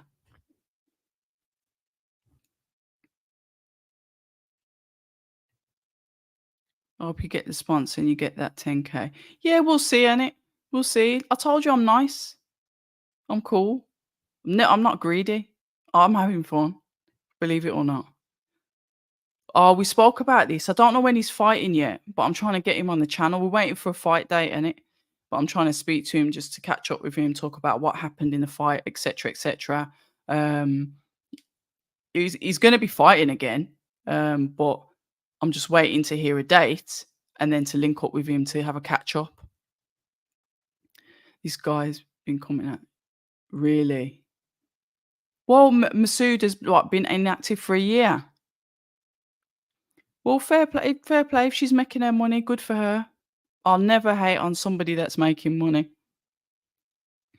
My mum used to say to me, when so I was never really brought up on like being jealous and coveting people for their stuff. She always used to say to me, and this is from when I was young, celebrate when you see people with things, be happy for them. You know, don't look at other people's stuff and want what they've got. You work hard and you get what you've got because as she used to say, I'll tell you one thing, you don't know how they got it, you don't know what they did to get it, and you don't even know if it's theirs. So I was like always like from a young probably about 4 or 5 years old, brought up not to have a jealous mentality because it just stops you from doing what you're doing. So yeah, good for them. I'm happy for all of them. Make your dough, make your paper, do your thing.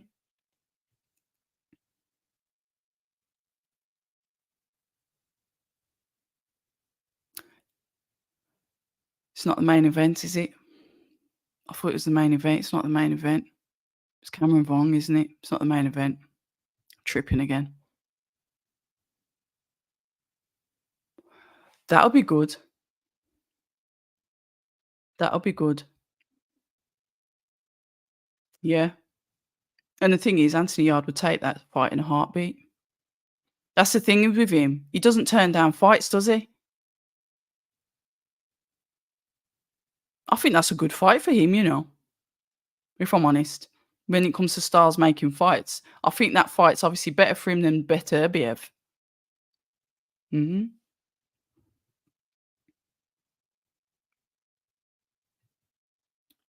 Yeah, it's pointless, it just drains out your energy. You know how many people you see and you think, "Flipping it, they look old and haggard," or it's because 'cause it's just too much, too much.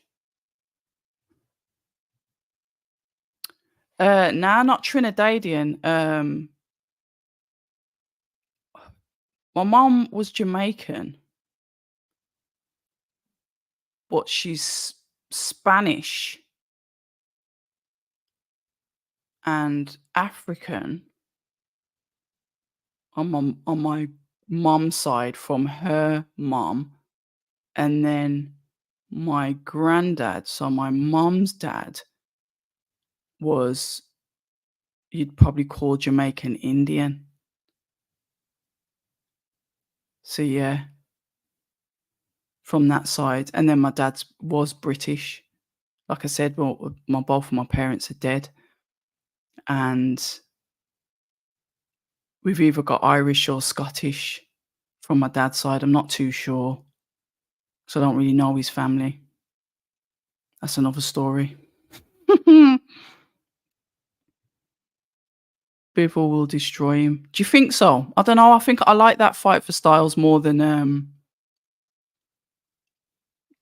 I did for him with Bivol. Bivol, Beterbiev. I think Beterbiev beats Bivol, but I think Anthony Yard is a good fight for Bivol. If I'm going to be honest, I like that fight. Man, it's not been managed good. Yeah, I think there's a good chance of that, if I'm honest. And I rate Bivol. I do. But I just think when it comes to styles mate fights, yeah, it's money in it. No. Yeah, I think when did my mom died about 11 years ago? Hold on, 2009.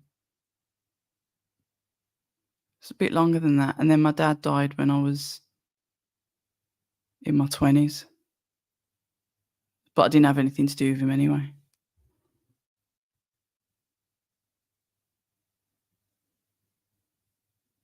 Yeah, maybe it's like the Jamaican Indian side, but somebody said that they went to, was it Bogota? And they said that I look like the women from there. Bogota, is that Brazil? Colombian, down there. Yeah, Bivol's technical, Yard uses his size, and that's why I think it's a good matchup with them pair because Bivol's a long rangey fighter. I haven't really seen him. I'm trying to think of his inside work because he's in and out. He's on his feet. He's sort of like a Usyk, isn't he? That European upright, bang, bang, bang, bang. But he can hurt you with the shots. But you have to remember what how Craig Richards touched up Bivol. Um, so I do believe that Yard does stand a chance. Might be a wild take, but Bivol beat Canelo. Yeah, I'd never overlook that. But it's styles. It's the styles again. Let's have a look. Indian, Irish, African, Turkish, Liberian. Is that what's in you, Jack? I thought I was a melting pot. Who's fighting? We've got Hello. This is not a channel that talks about where did you come from and what is your race. Would you like me to do a DNA test? We're actually doing a live boxing watch along. But if you've been here before, you know that I'll get distracted and we'll talk about all sorts of stuff. Right. Cameron Vong is in the ring and it's round 1 of 6. And he's the co-main of the card. So we've got 2 fights left on the card, including this one. I hope that answers your question, Kieran, and welcome. Indian connection. My West Indian friends used to call me Coolie, but I thought, yeah, well, Jamaican Indian, but Jamaicans would say that word. Um, as like that was a nickname, but not a derogatory nickname, I don't believe. Um, yeah. Yard will gas. Did he gas in the Beterbiev fight? And did he gas in the Arthur rematch? Don't you reckon? We'll see. We'll see. This is second fight. We have to give these guys a chance. Problem with Warren is about the money. Dubois and Yard just been thrown in with world champs but have no experience. I do think what I will say is I do think that Dubois' career was rushed unnecessarily, and I mentioned that when we were doing the Saudi watch along that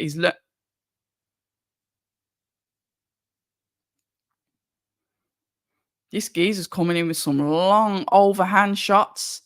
Anyway, yeah, but he's learned from that, and that's why he's managing. He's giving Moses a tumor. He's building him steadily and not rushing it, because that is an argument that definitely could be had, George. George. So I was reading Adelaide too, but Adelaide, I don't think he's been rushed. How many fight didn't he have the similar amount of fights as how many fights less did he have than Fabio? I thought that was a good fight for him to have to see where he actually is. Thoughts on prospects being on the coal main because they sell a lot of tickets. Yeah. Hi Jeremy. That has been mentioned. That was also on X. I saw that where somebody said, and I don't remember who it was because I was just having a quick scroll. They said it's to possibly keep, like, people turn up to the fights early and it's to keep the arenas full, because the thing is with boxing, they've got to build a culture where people will come to watch the whole card. That's like the Misfits culture, isn't it? They come to watch all the fights. They're there from the beginning. They leave at the end. So I think they'll do that to make people stay. That's one of the theories.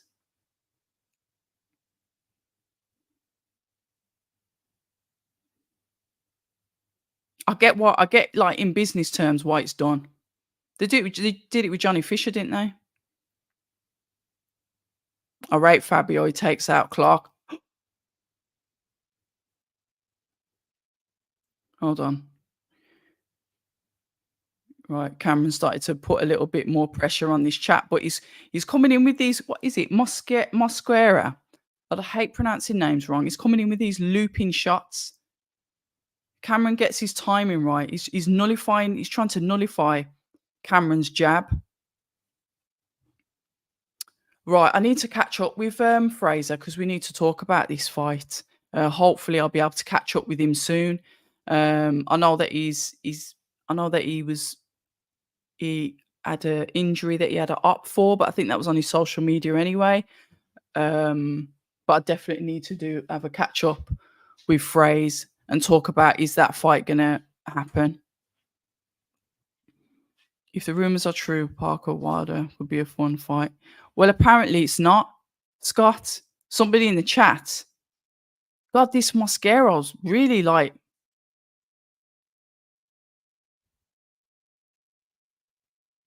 This Mosquero is very, very rangy.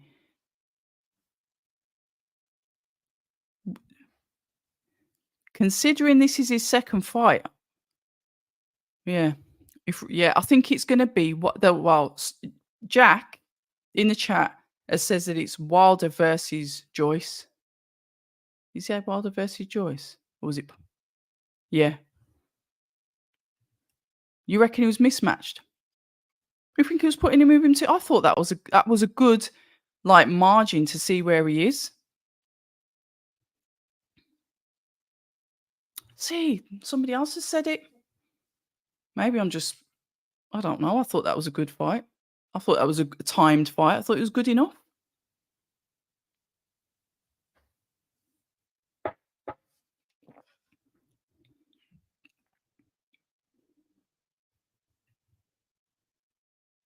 What's wrong with Clark? What's wrong with young Fraser? Parker gets put to bed by Wilder. And oh, God. I don't know, you know. Parker's a good boxer. He's a good boxer. And you're saying Fabio's gonna dismantle him? Can't be asked. What, because of the purse bid debacle? That weren't his fault, was it? I love it when fireworks sound like gunshots. No, I'm not. Boxing fan. You can do that if you want in the chat. Good evening, Callum. Good evening.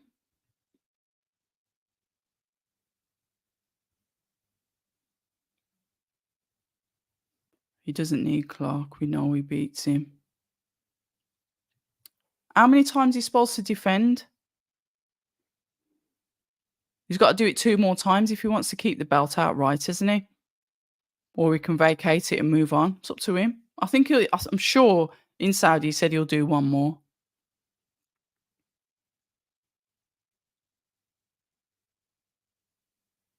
What's his box rec?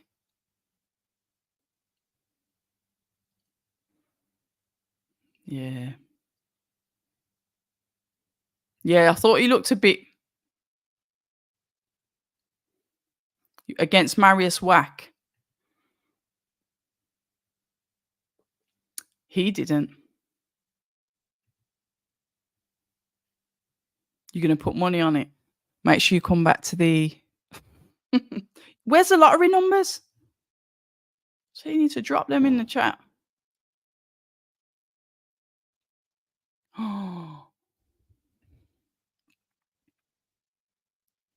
No way. Adelaide had enough fights and Wardley had like 2 white collar. Yeah, this geezer's clowning. This geezer, we're on round 3 of 6 rounds, and this Mosquera is literally clowning Vong. God. Yeah, I agree, Jeremy, and good evening. If I haven't said hello to you already. His fighting record. Okay, interesting.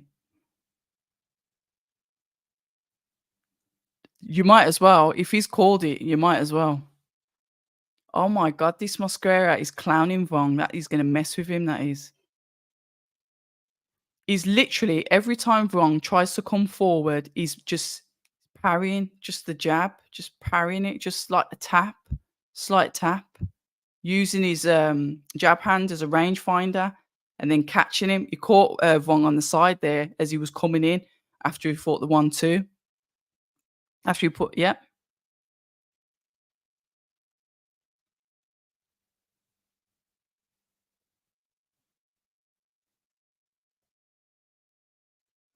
I mean, if this goes to points, they will give it to Vong because it's not that one-sided.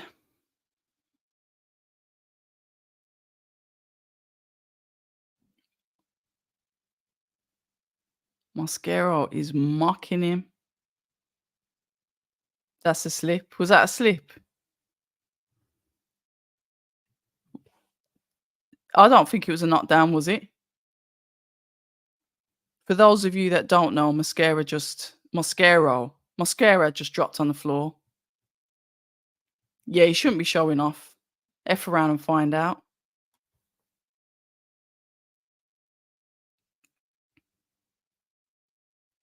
Yeah, you gotta concentrate.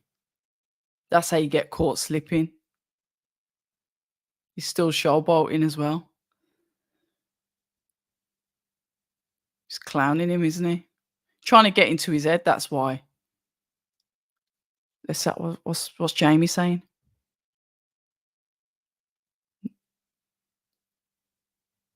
Now we're fighting your fight. It's not gonna be easy with that kid. And then they cut the flipping comms off.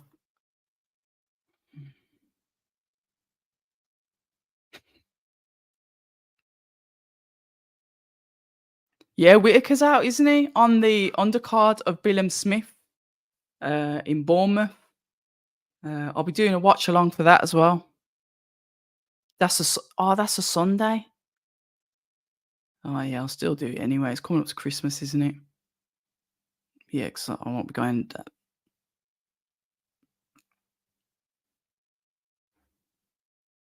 Cameron's just so happy. Still smiling his little head off. He doesn't care. I'm interested to hear his post-fight interview after this. Right, round 4 of 6.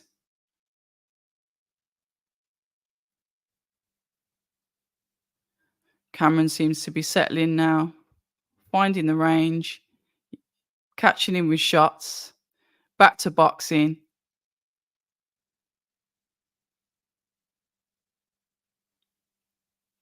He hit Mosquera's head back then. Good. He's found his range. He's got behind. You know when he was using the jab hand as a rangefinder, Mosquera. Cameron's got Cameron's got in. He's just slightly moved inside and then got him. Good foot, good feet from Cameron. Fainting, fainting.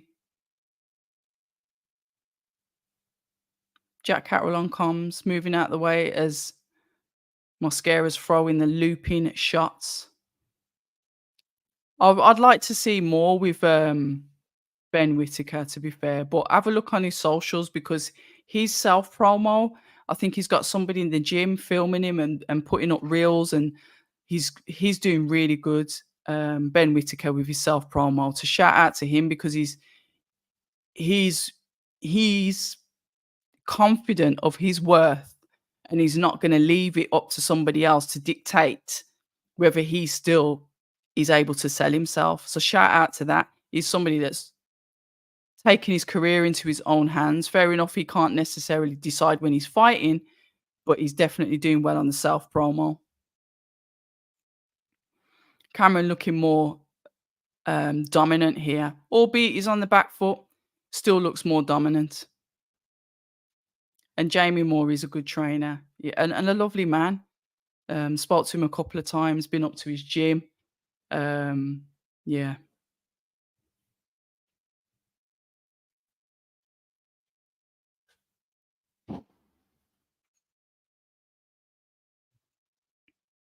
Yeah, well, you've got to, haven't you?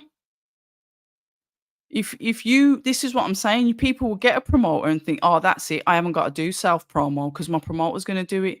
Wrong. You get up off your bum cheeks and all that training, all that stuff that you're doing. You get a really you go to a local college, get a media apprentice, get them to follow you around as an intern, even. Get some fancy, go onto YouTube, Google, YouTube motivational quotes, whatever, overlay that, put your video on it, couple of angles, couple of different blocks of screens. What's that? Get on with it. What do you mean? What's happened with that? Many of these fighters forget that part and start crying instead of selling themselves. Yeah, I agree. I will agree. You are self-employed at the end of the day. When you get paid from the promoter, you pay your trainer, your this, your manager, or whatever it is. Everyone gets their cut. You're self-employed. You're a business person. Therefore, part of that marketing and stuff has to come into your budget. Because, say, for example, what happens? Or you get up one day, the promoter's not there anymore, or they drop you. Where's your worth then? So shout out to Ben Whittaker because he ain't stupid. Blueprint. Yeah, absolutely. Absolutely.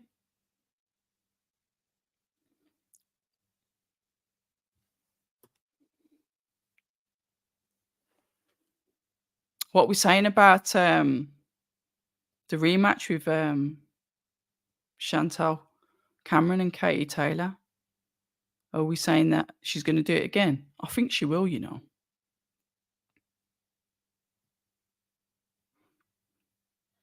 I'm sure I read somewhere that Sandy Ryan's been sparring with Katie Taylor as well.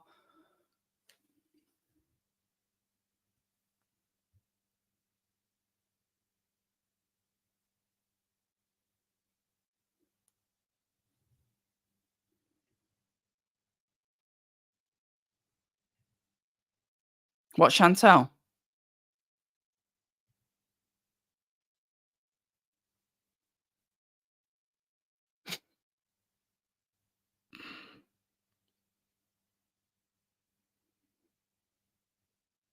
Yeah, well, he's come on in this one. It's like he's let him mess around for the first 3 rounds, and then these last 2 rounds, dominant for him.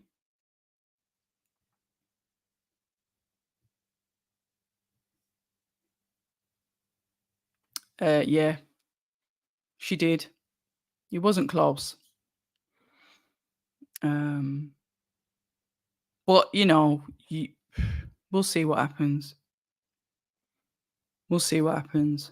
I think with, Chantal, she's got the ability, and not a lot of fighters can do this. She's got the ability of changing it completely to her fight so she can do what she wants with you.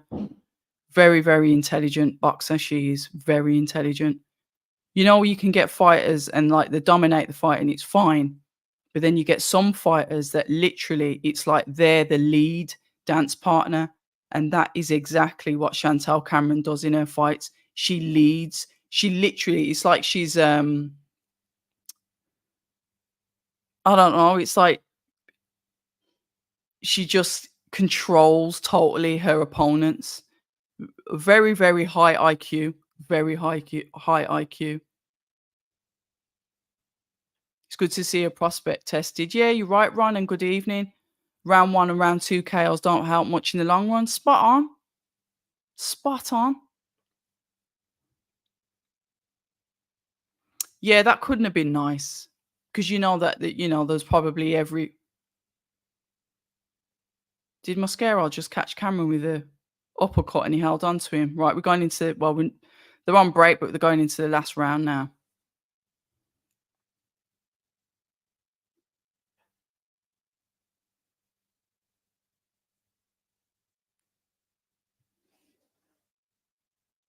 Bang.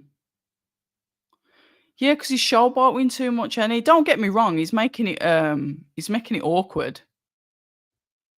He's making it awkward, but you'll shake his hand after,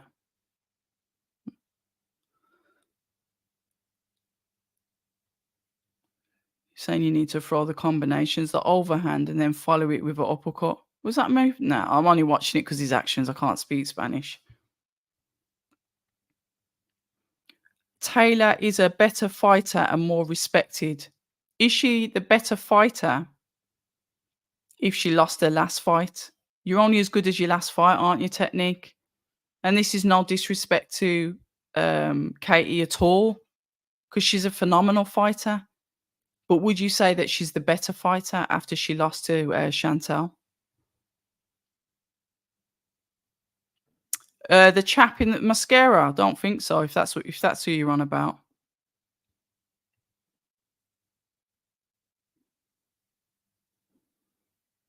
she has to get the win back for herself. I don't know. I think that depends on the opinion. Overall, when they're both retired and you can look at their records and then you can make up your mind on who the better fighter is. But otherwise, it's going to be subjective, isn't it?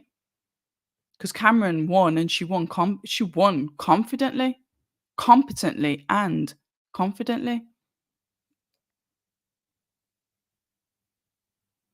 I don't know. I need time to think about that. But Chantal Cameron's definitely one of them. I like how Chantal Cameron fights. When you talk about IQ, I liked Jack Catterall when he fought Josh Taylor. I thought that was good boxing IQ.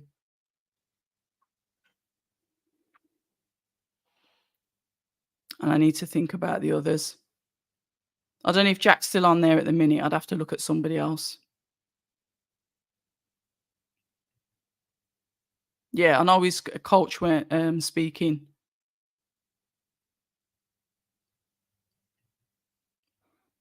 Canelo isn't. How is Canelo better than Bivol when he lost to Bivol? You're basing that on all of the fights that he's had compared to all the fights that Bivol's had?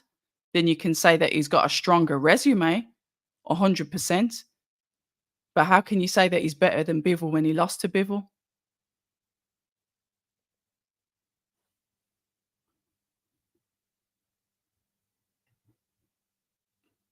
Bivol can box. Yeah, well, he's lost, hasn't he? Because Vong has literally been tapping his head off.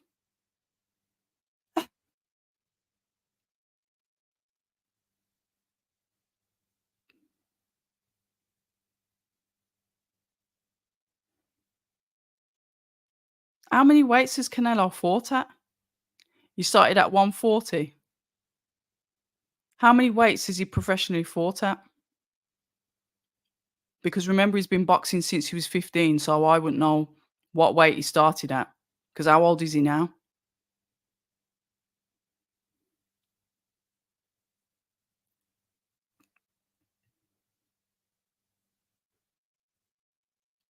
Yeah, we're talking about now. I think with you technique, you're talking about overall, and this is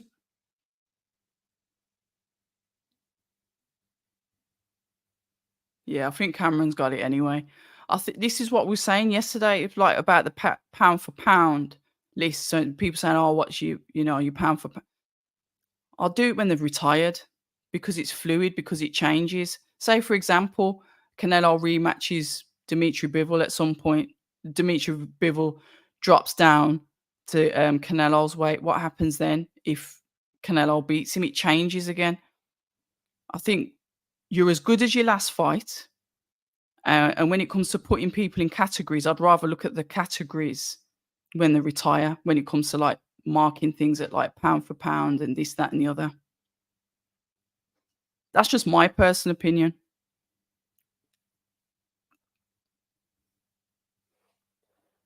but everyone's got their own views on that. But that's just mine. Like if you fought someone and they might have battered everybody before they fought you, but you fought them after that, are you saying that they're better than you? Yeah, he got him, didn't he? I didn't think it was a close fight,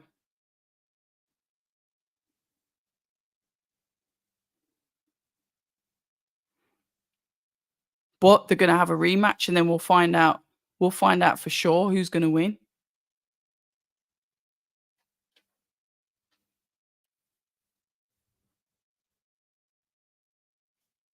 Yeah, Cameron got the win. He was gonna win it. He was gonna win it.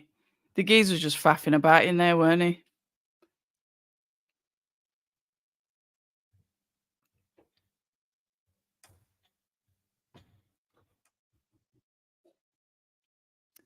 Yeah, and that's what I'm saying. You can look at yeah, exactly. But Bivol to me, in my opinion, whether you like it or not, is better than Canelo because he's beat him. I'm not looking at it as a whole, like all of Canelo's fight and all of Bivol's fights and saying, "Oh, Bivol's better." No, I'm not doing that. But like I said, if you win every fight that you've had, you batter everybody, and I beat you up, I win, and I win comfortably, and I win well. How can you be better than me? If you're going to look at your resume, say, yeah, your resume is better than me, but you're not a better fighter than me because I battered you.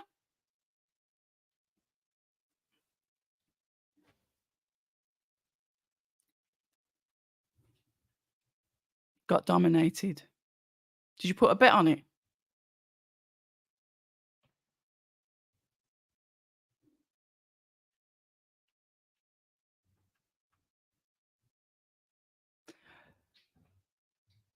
Yeah, I think he's got a lot of potential. I think this was a lovely, awkward fight for him. Awkward.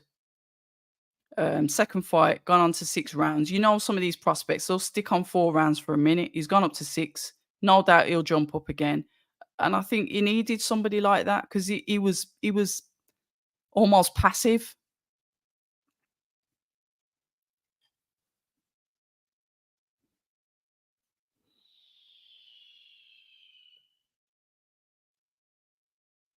full of tricks. He was just being awkward.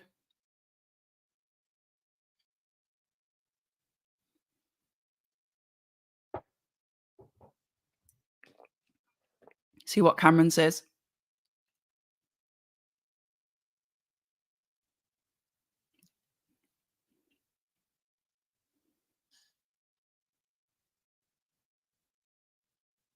Very awkward.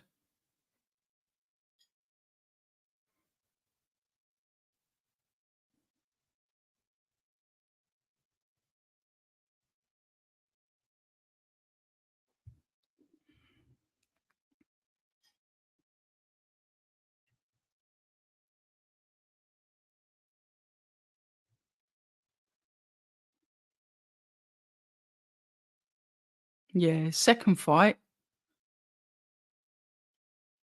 the next big fight.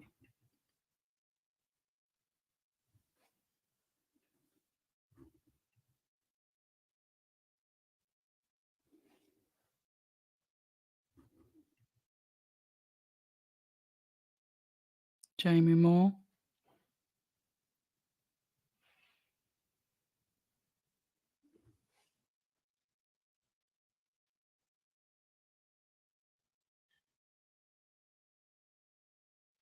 Mhm. Yeah, he won. Yeah, yeah, he won against a very, very tough and robust German.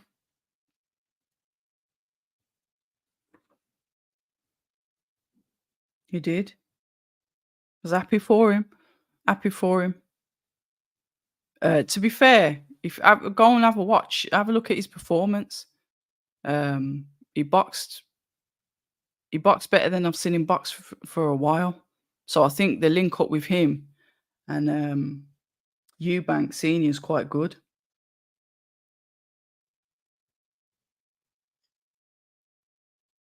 Did he stop? Was it round 11? Did he stop him in? Trying to look at my notes. I can't even remember what I wrote down. Was it a round 11 stoppage? Can't remember.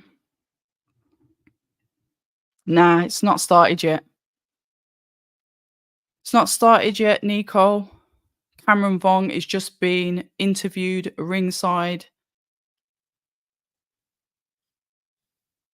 Next up is Masoud.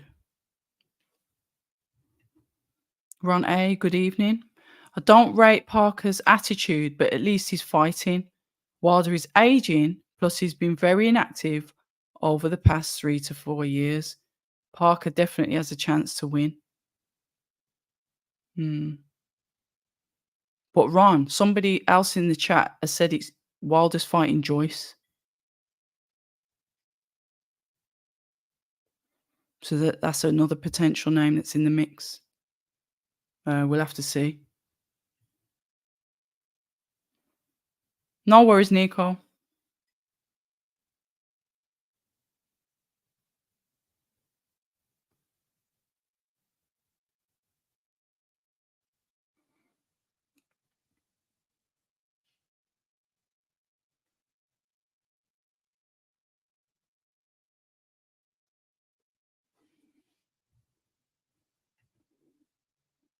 Joyce is going to get knocked out then. It's all rumours though. We haven't had anything like confirmed yet. Hopefully we will do because December's around the corner now, isn't it? I legit feel that if Parker fights Wilder, he will take four. You reckon? Because that AJ fight. Oh right, you're saying politically he'll take the fall money. Do you think Parker's that kind of guy? I don't get that vibe from him. I don't know. I don't know. When someone says I'll slap you another like mill, just dive on the floor. It's tricky, isn't it?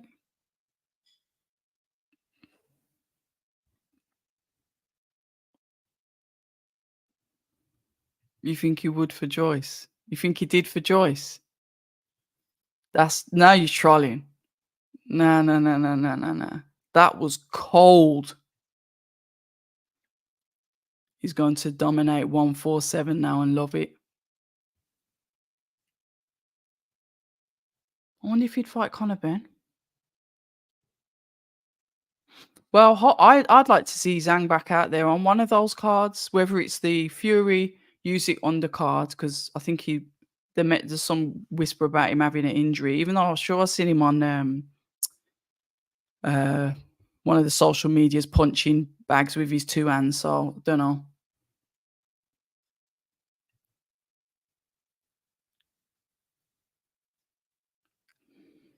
You're playing. That was that was brutal. That was the first time I spoke to Joe Joyce as well after that. I drove up to Manchester to speak to his mum and it because I wanted to get his mum on the channel. And then he was there, he came and must have thought, "Who's this talking to my mum?" So I introduced myself. I says, "Oh, I've been trying to like DM you and ask you for whatever, and you've been blanking. Because oh, do you want to do something now?" Because yeah, all right then. And that conversation got me 33,000 views.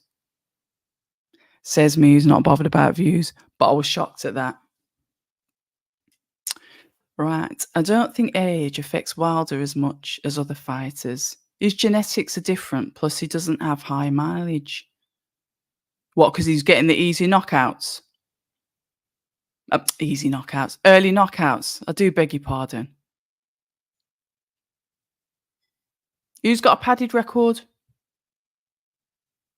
Wilder.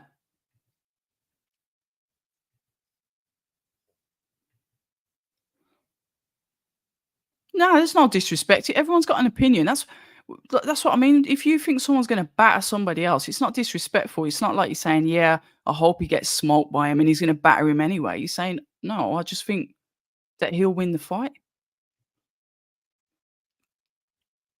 In the sense, Parker walked into it. You know what? I don't mind a conspiracy theory. I can't buy that one, man. That was the coldest. They're clearly still celebrating something if you can hear the fireworks in the background. Hopefully you can't. Oh, Boots. You reckon? And Wilder as well. Michael Moore.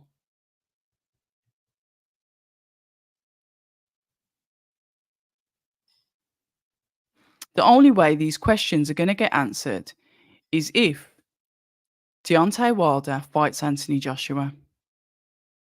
That's the only way these questions get answered.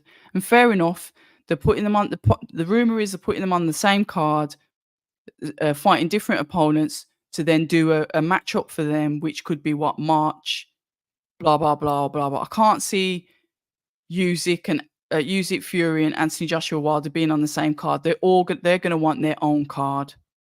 They'll be like, "No, I want to be the star of the show." They want a headline. There's no way I can see either AJ or Wilder being a co-main for Fury Usyk. I just can't see it. Yeah, but we'll see. We'll see. Wilder has the best padded record. He convinced the world he's world level with just fighting one opponent that's world level. Yeah, yeah. And I can see why people say that. I can see why people say that. He does hit a lot harder though, and his legs are weaker.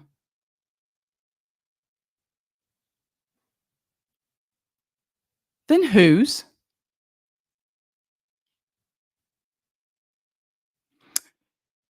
Yeah, yeah. And then could you arguably say that Tyson hasn't been the same since that fight?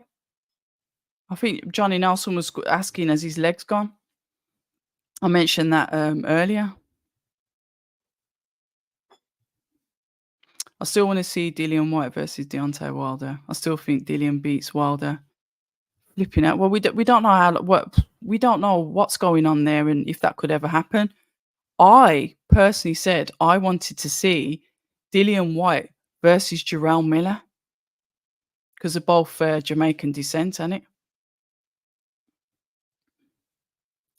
And me, I like fights that have good pressers. Like when Dillian fought Derek Chisora. To me, that was just beautiful. Water getting thrown, tables getting flipped, Mark Tibbs throwing the water bottle back at. Yeah, it was brilliant. And you know what I didn't realise then? It was Callie Sowland that was promoting Derek Chisora. I forgot about that. Watched that video the other day. Is he? It's a shame. Been in a lot of hard fights, hasn't he? A lot of hard fights. I used to believe the Wilder hype, but then I realised he was marketed as a knockout artist, and most top heavyweights could all beat the same opponents he fought. This is good promo, though, isn't it? You protect your fighters, and you make them look good, everyone loves to see a knockout, right? And that's why I'm one of these that doesn't mind seeing a boxing match.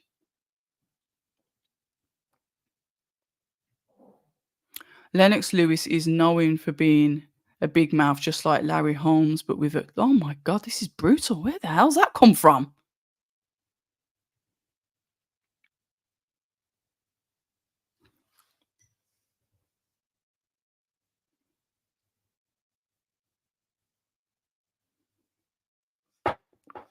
Boxing. We spoke about this. Good evening, Ian. And that's lovely to know. Big baby barely fighting. I know. I know. Imagine he had all of that dough that was on the line for that AJ fight. That was when everything just turned on its head. Don't know. Is he banned? Don't know. Until he fights someone who hits back and has no boxing IQ to defend himself, we saw it with Fury 2 and 3.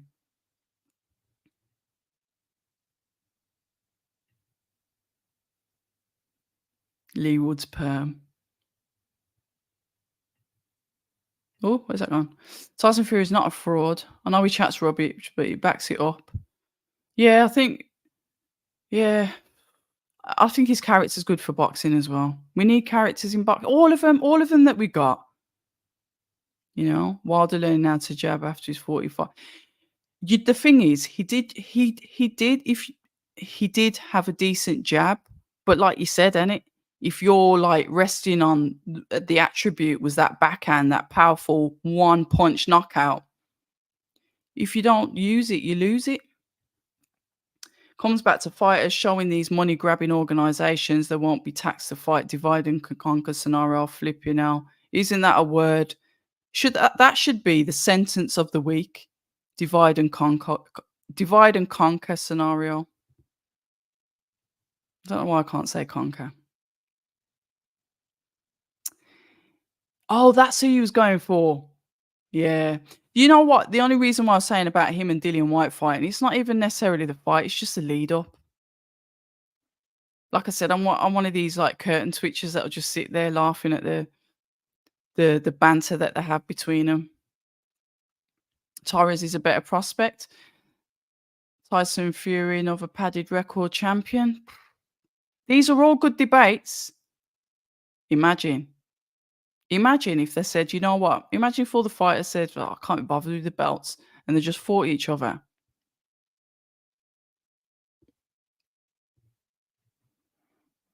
Fury talks rubbish. He messes fighters around, beats them at the ring. That wasn't.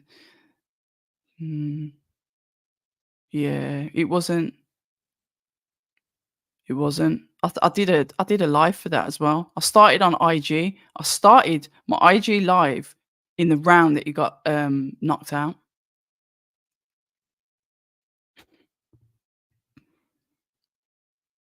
Yeah, how many tests did he fail? Was it about 5?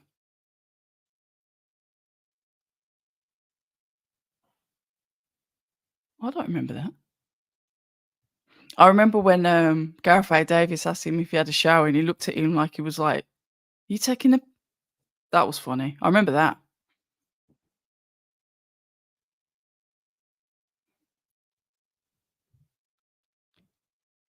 I think with that push, she pushed him to not hit him again. If I'm honest, curtains. Oh God.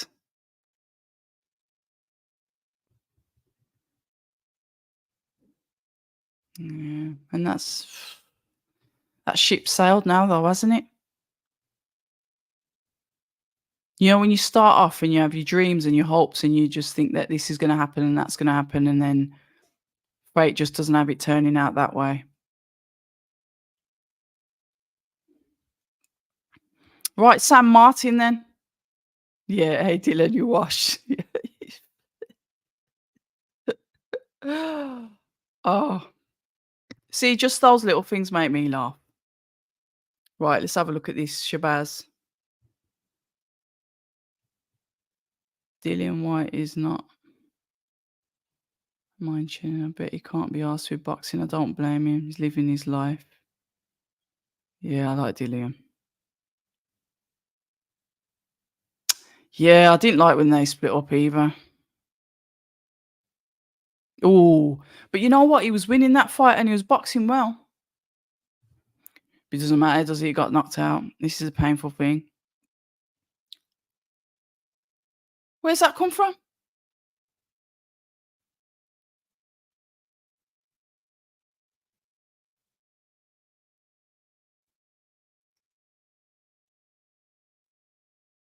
We do need answers. We do need answers. Oh, that's Meeks Manny. Yeah, that's Meeks Manny, Manchester. I like him. Well, I'm saying it's Meeks Manny. I can't see his face, but he's the masked rapper from Manchester that usually wears a balaclava, a full face. Is it him? Hold on.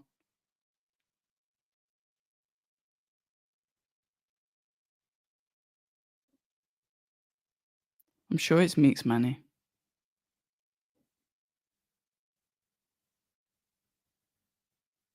Is Shabaz from Manchester? Oh, it's Maverick Star in it. That's Manchester. Yeah, that's going to be Meeks Manny. You've got Ben Davidson, and I never remember the chap with glasses. His name, Jamie Takivi's coach. All of that. Fabio Wardley. All of them, like in there. Lee Wood.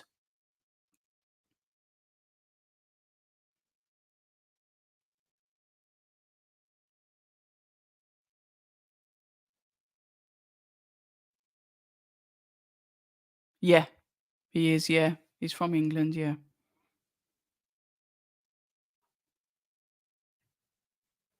But Ngannou showed the blueprint, and I always said that's how. Oh Lord.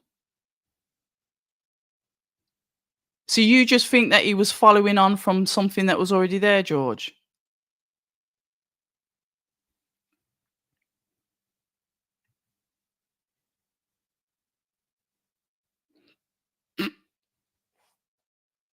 I, I try not to. I try my best not to get distracted from the boxing. I do, and then there's comments like this that'll pop up, and then everything goes left.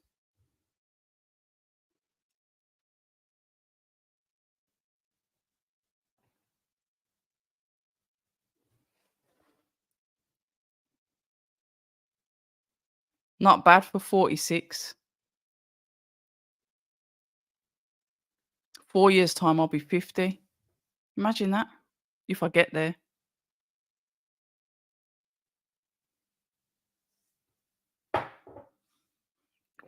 I've got a bit of makeup on, so give that some credit.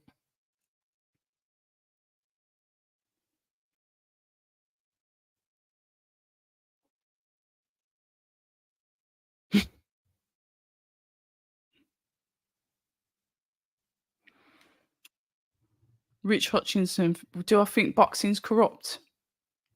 Can I give a political answer? Wherever there's empires, there's corruption.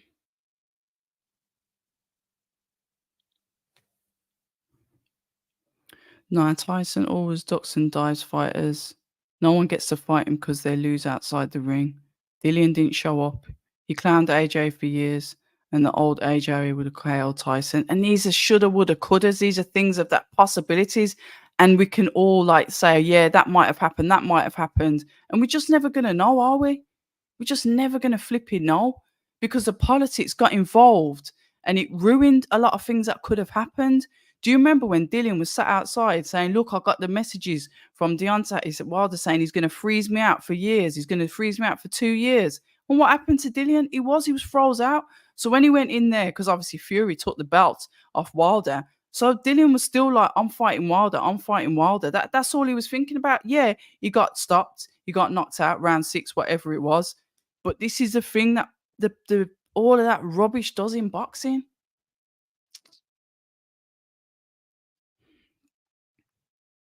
Yeah, I remember. Yeah, he's a combination puncher, wasn't he? He was never the one punch knockout, but he had them combinations. Yeah, I remember watching his early fights.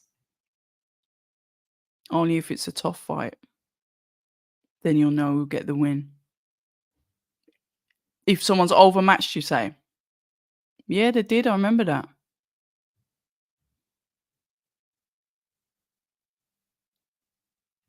Right. Okay. Fair enough.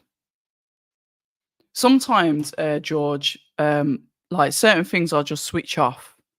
Um, nah. What a shame. Ugh.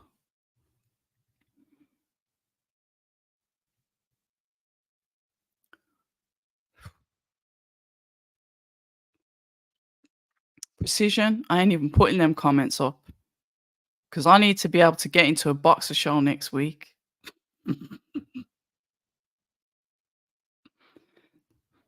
Dillian got froze out as the mandatory again. That was terrible. That was. Here we go. Shabaz is a southpaw.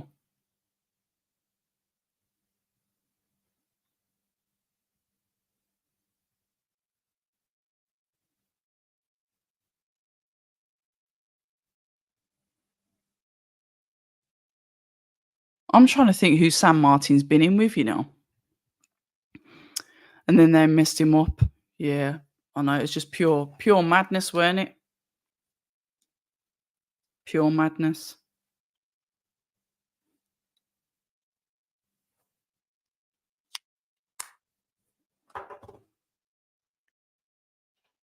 It was just pure madness with all of them fights, with all of that. And like I said, now it just changes the trajectory of a fighter's career. Just like changes it, stops it, pauses it. Boxing, man. If you ain't tough in the head,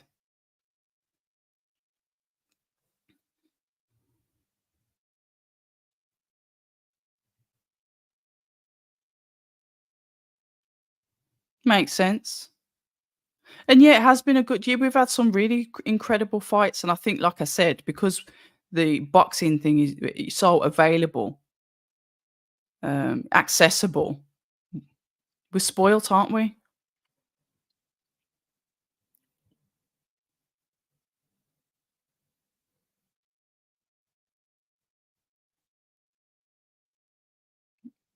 Right, Masoud's been out for 12 months. He seems to be boxing quite well, though. Still looks quite sharp. Um, Move out of the way, ref. He's holding the ring quite well. Sanmartin's walking forward, putting a bit of pressure on, high guard, punching to the body, punching Masoud to the head. Masoud's using his jab hand as that rangefinder to try and keep him back so he can let some shots off. Sanmartin was looking to push him onto the ring, but he's managed to push him onto the rope, sorry, but he's managed to come off that. Still using that jab hand as like the rangefinder to throw the backhand to the body. He's not doing too bad considering he's been out the ring for a year. Oh, don't say that. It's like a Mohican, isn't it?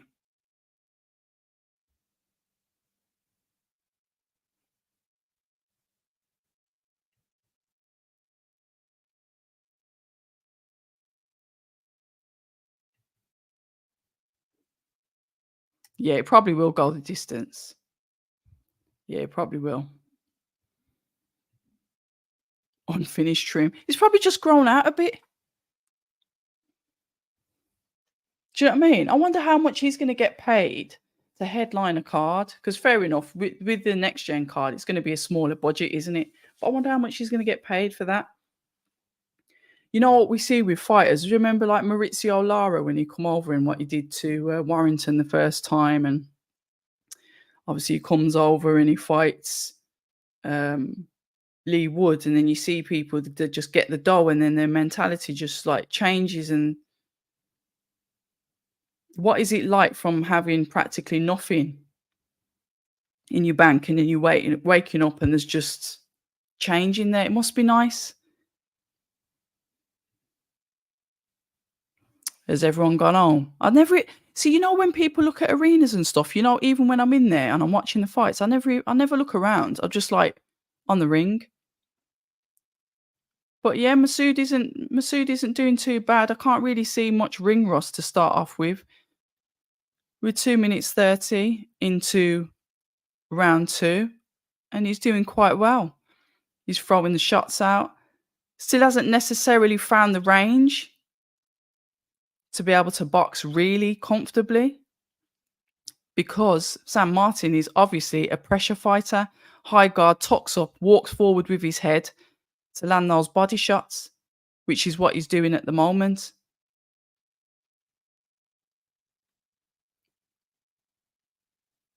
Oh, low blow gate again. Yeah, I wouldn't mind actually. One day when I get over to the US. You think he's going to get caught? Let's have a look. Keeping my eye on this fight. On the back foot, Masoud managed to throw the 1-2, then an uppercut. Sanmartin's walking forward. Masoud caught him with a lovely left hand.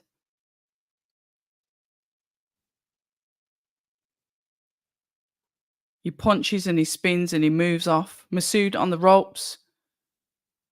Sanmartin just missed with a overhand left, but caught him with the right through a combination.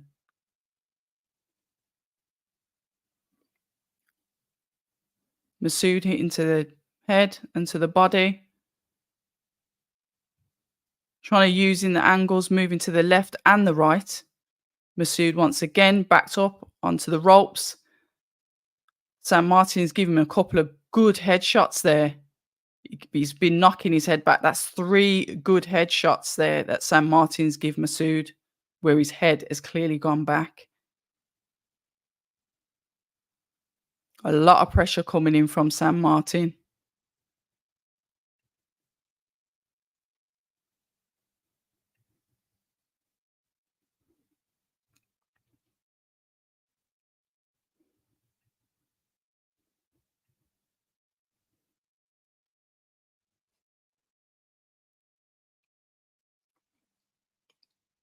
They're doing a bit of an entanglement. Ref shouts them to break. Yeah, Masoud's having to push him back because the pressure, he can't seem to keep up with that continuous walking forward to find that range. Sanmartin caught him with a couple of good headshots again, unloading on Masoud on the ropes. The bell goes. Sanmartin back to the corner. Masoud back to his. Yeah. I can't wait for Christmas. Can't wait. Yeah, I'd definitely say that round 100% went to Sanmartin. Let me see if I can get box rec up to have a look at Sanmartin's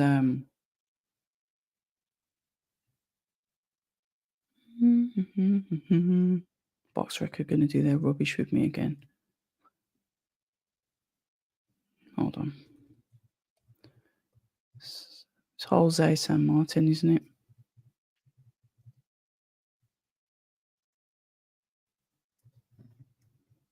He's already on his feet. He's keen. Colombian. What?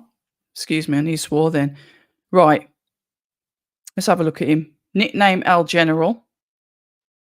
31 years old. He's had 34 fights. 21 of those have been KOs. He's lost 7. He's been knocked out twice and he's had 1 draw. He fought in March this year. And then before that, he fought in December. So he's had a couple more fights. He lost to Maurizio Lara in October last year and won against Miguel Martinez and then lost against Kevin Martinez. So his last fight, he's coming off a loss, coming off a win and a loss before that. And then other than that, he's more or less been on a winning record since 2018. This is a tough test. This is a very tough test considering Masoud's come off a year break.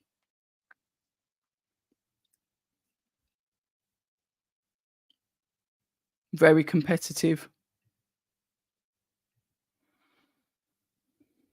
Hmm. I all say entanglement. It's a clinch, isn't it? But to me, that is an entanglement. Jada Smith messed up that word. I hope not. More than likely. I can't talk about hairlines. My forehead's back on the floor. You reckon?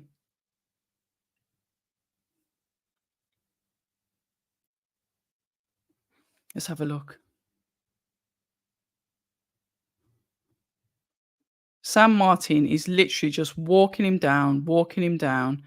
Yeah, refs looked and said low blow there. This is complete pressure. Just, oh, pressure fighters are horrible. And they'll wear you out as well.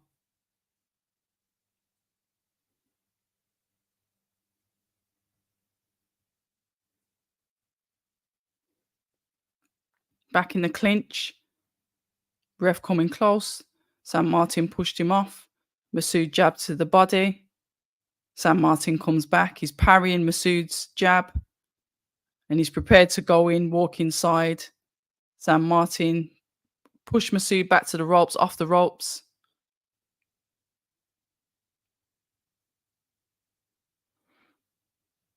Pressure, I was about to say, pressure fighters, you have to have that good footwork or you're just going to get caught all the time.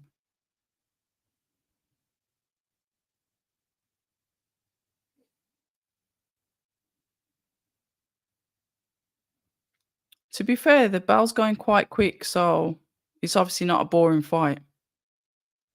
What's he saying?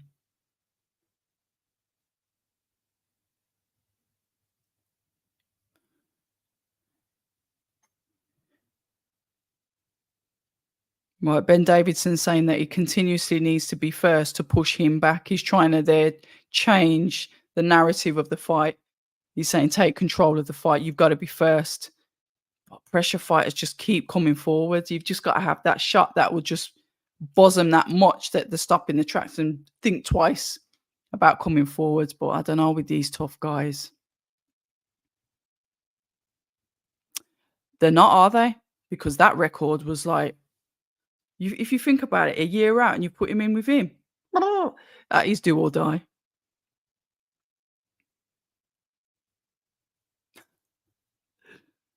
Round 4.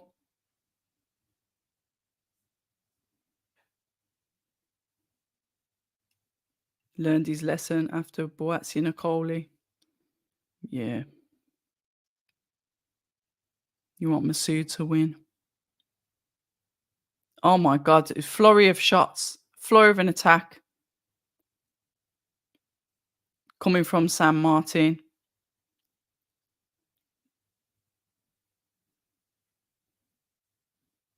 Relentless. But Masoud is coming back with his own shots as well. The pivot coming off the ropes. Sanmartin's still trudging forward. Masoud with the jab to the body. On the back foot. Trying to flick out the jab. Make use of the ring. Keep moving. Jab to the body from Masoud. High guard. Sanmartin comes up and hits Masoud with a body shot. He's attacking Masoud's body. He's coming in with the right hand, continuously pressing on his chest. It's like he's trying to get his solar plexus.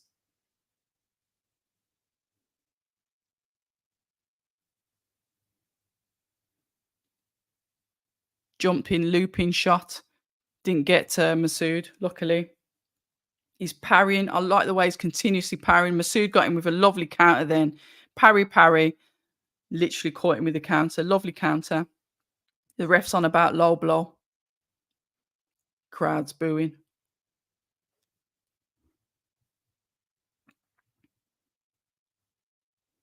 There we go.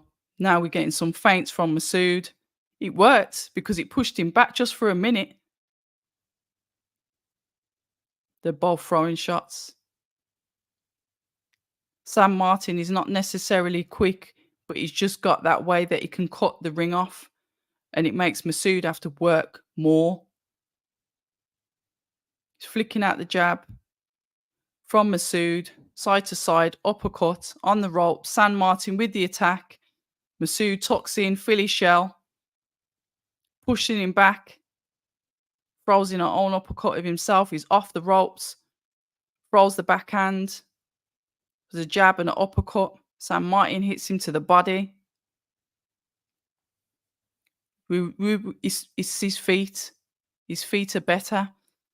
He's just got to try and keep this lad off, but it's definitely a better round. We've got 20 seconds left in this round. Definitely a better round from Masoud, using the pivots, walking past him, pulling him through to get past him to make sure he doesn't stay on the ropes. Sanmartin wants to keep him on the ropes. 1-2. We're looking at the bell going. Right, Masoud would have to throw shots that get Sanmartin's respect. I agree, Ron. He can't keep getting pushed back. He needs to start setting him up and making him pay coming forward. He did a couple of feints and it's like it stopped him in his tracks, but then Masoud didn't carry on with it. But it did work. The advice that his coach was giving him worked. Benny Boy's just putting Benny Boy. Oh, Ben Davidson. Yeah. Jaden is. You know what they say? The one in front of the gun lives forever. What album's that off? Album, artist, and track name, please. Masoud is getting beat up and pushed around the ring. He's done better in that round, though. Precision.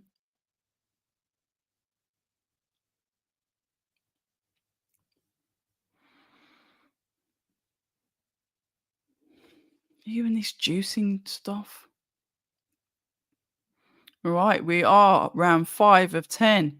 Quick start from, more aggressive start from Sanmartin. He's literally going for it this round. Shame I didn't hear what his corner said to him. More pressure, throwing more shots as he's walking forward, not just trying to corner him. He's literally throwing shots as he's walking forward. Throwing shots in the movement rather than sitting down on them. Once again, Masoud is on the ropes. He's got to push him back, pivot, get away.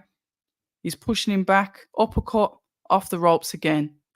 Sanmartin still comes with the attacks to the body. The overhand. Oh, caught him with a beautiful. Is he? He's not southpaw. Beautiful backhand to the head for Masoud. My God.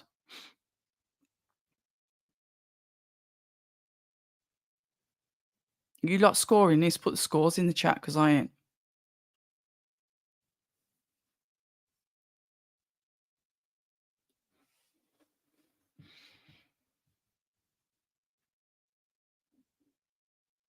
Whack. They've put him in having a year off with a very experienced fighter and a fighter that's got a winning record. Yeah, he's had losses. He's been knocked out himself. But this, yet again, is a tough test, which just goes to show that they're sticking to their word where they said you're going to get tougher fights. And we're not afraid to see you lose your O. It's mad because this was supposed to be on the Liverpool card, but he got sick, didn't he? Young Masoud. I like that one.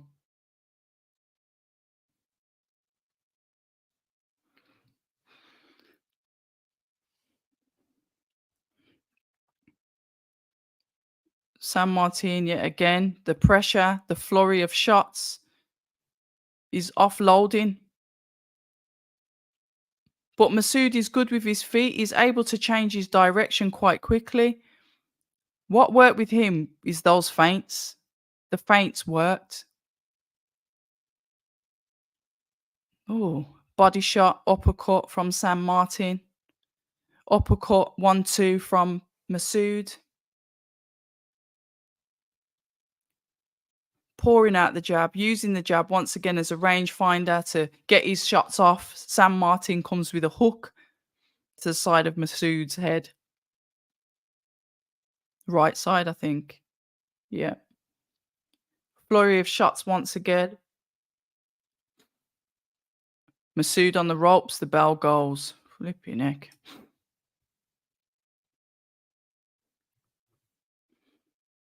Shout out Tom Dallas.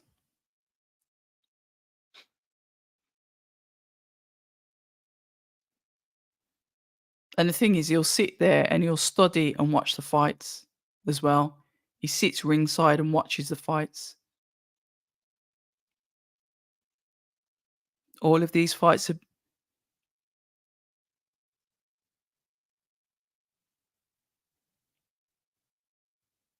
you're trying to threaten a shot and you haven't established it.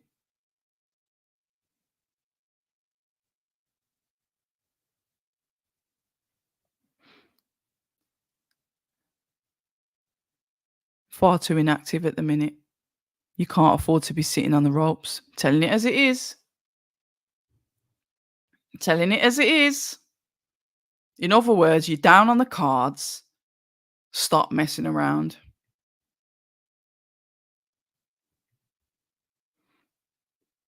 Sanmartin.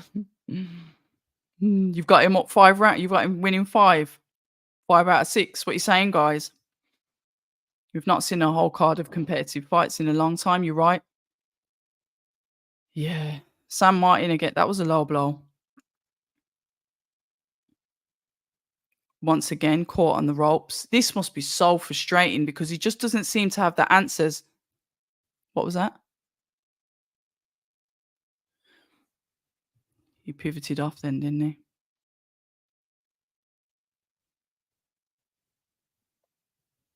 Yeah. That's they're both going at it. Bit of phone box work here. Both on the inside. Sanmartin's quite happy to just keep on throwing those shots because he's tucked up neatly, isn't he? Tucked up in that guard.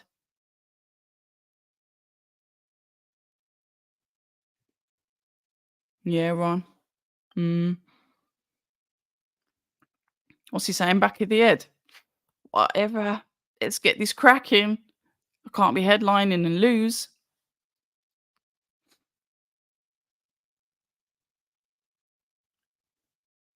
He's Masoud's pushing him back. Oi, oi, oi, naughty.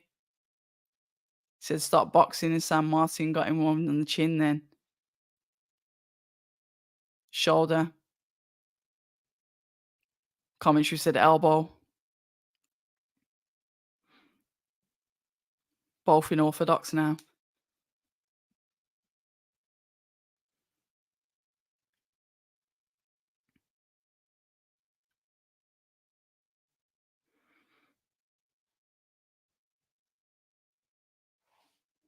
Yeah, Masoud on the back foot. Sanmartin, he's got good timing, hasn't he? Because he's still able to hit Masoud when he's on the move.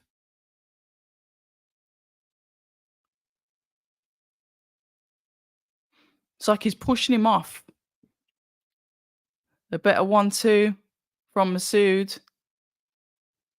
He's all right when he gets him at range. It's how's he going to stop Sanmartin from closing the distance and coming in? He's having to literally shoulder barge him off every 5 seconds. We've got 20 seconds left of round. Oh, he's warned him about the elbow.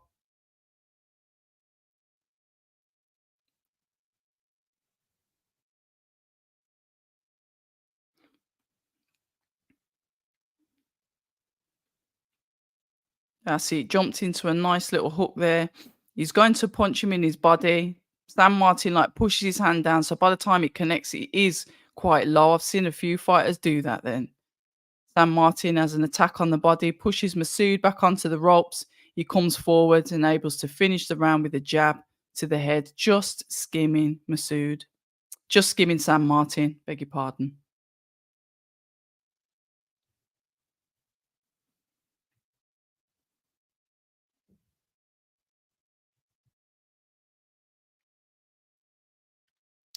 Yeah, this is where the brain's got to come, got to come when you're in there. This I'm looking at this and it's a tricky fight.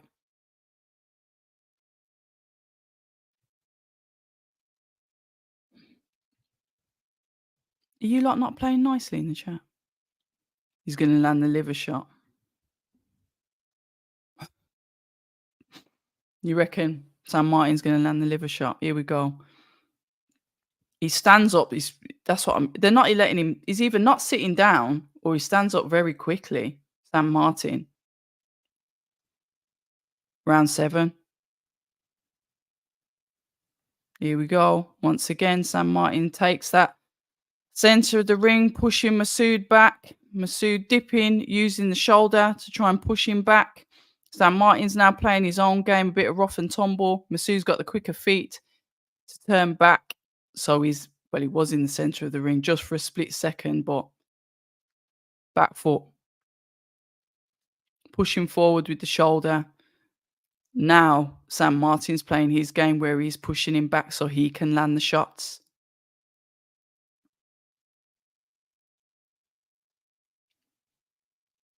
Oh, it's a 10 rounder. Well, I think it was longer than that.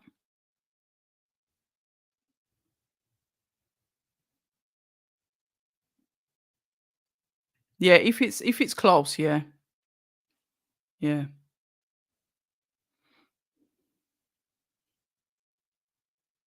Right. Overhand right coming in from San Martin. Overhand left. Skimming Masoud. Masoud is tough. Masoud throwing the 1-2. Soon as he gets that range, and like Masoud tries to get that range for the jab, San Martin just comes in. It's literally like a split second. God, this is such an awkward fight for him. Yeah, he can spin off all he wants, but he turns round and San Martin is still there waiting for him. Even though we've got some reddening on the face of San Martin, so clearly some of those shots that he's throwing are getting through.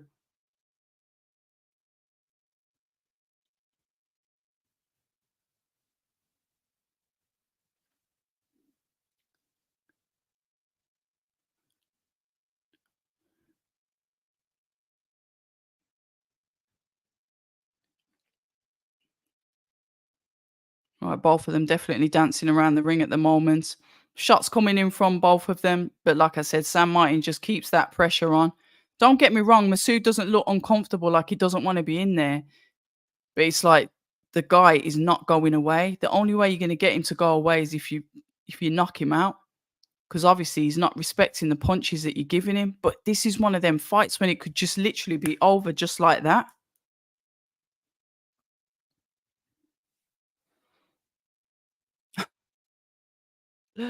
He's experienced fighter, isn't he? They'll have him back. They'll have him back as a tester. Let's have a look. Right, some body shots coming in from San Martin. Combinations coming in from Masoud as he spins off. But on the ropes on the other side, the bell goes. God almighty, these rounds are going quick. What you saying, guys? What you saying? What's the scores?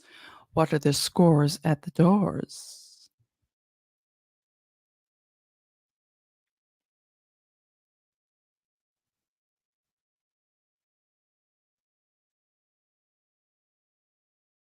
You need to bank these rounds.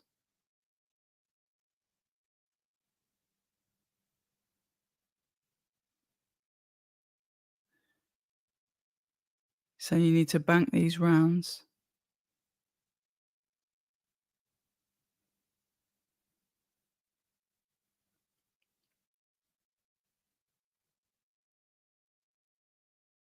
Really good advice coming in there from Ben Davidson and his corner, telling him what to do.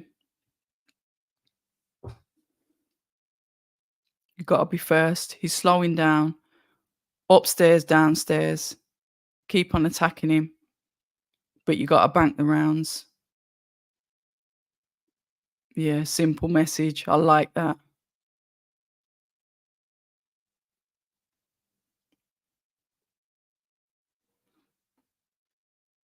Upstairs, downstairs, like they said.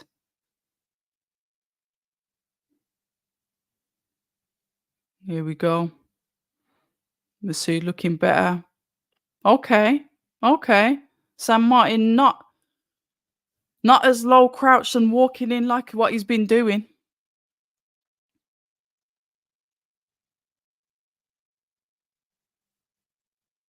I think it's good that we're getting these type of matches run for once. Tough fights.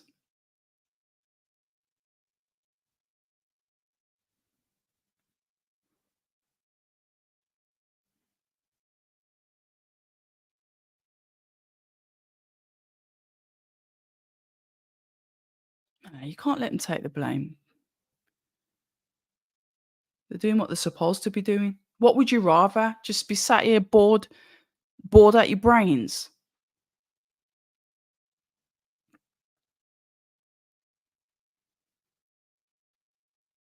We've sat here. I can't believe what we've got a minute and a half left and we're going into round 9. The fight's going quick because it's not boring. It's a tough fight. Masoud, like I said, after a year, is going in against what I'd say credible, more than credible opponent, and he's giving him a hard night's work, and he's trying to figure him out in there.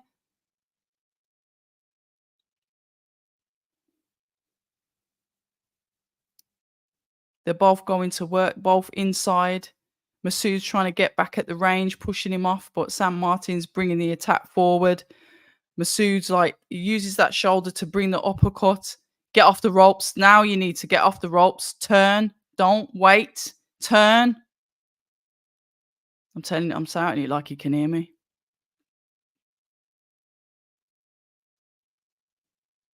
But then again, he could be tired. We've got 30 seconds left in round 8, guys.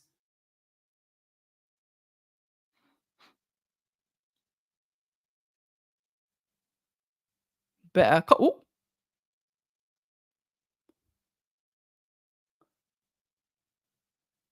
Uppercut there from Masoud. 1-2 from Sanmartin. And he does like these 2 overhand shots. It's not even like he can see the target. He's just throwing the hands. Throwing the hands. Bloody hell. These rounds are going rapid. Let's have a look in the chat. Can't, but no, there's no blaming.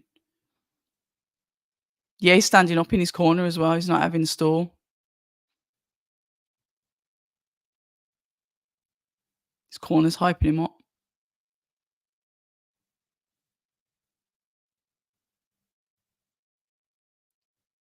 Oh, I wish I understood Spanish.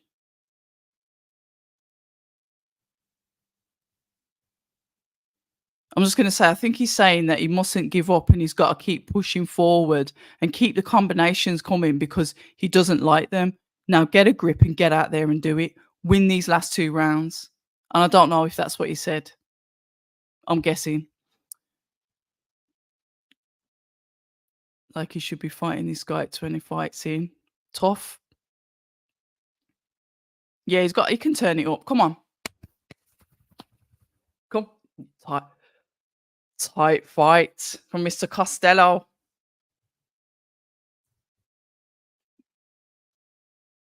To be fair, Masoud came out of intention in the beginning of the 8th as well. Good fight, though.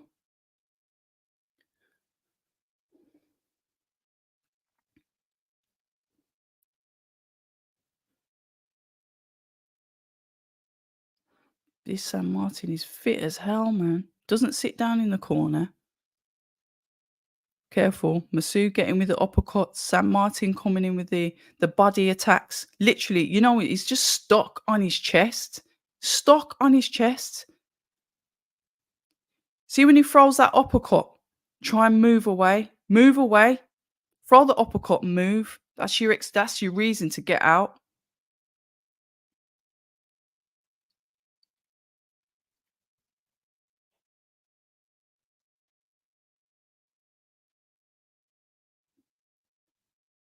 Sanmartin with those hooks to the head.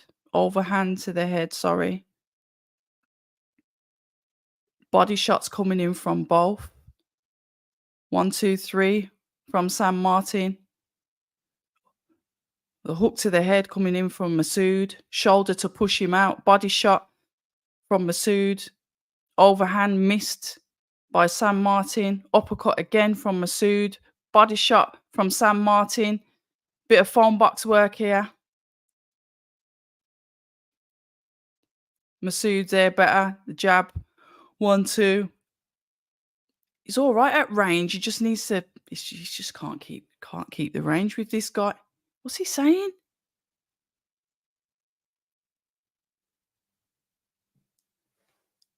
Yeah, but I don't know.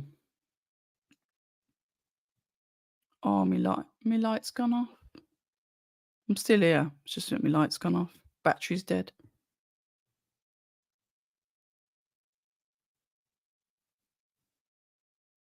That's the thing with these lights.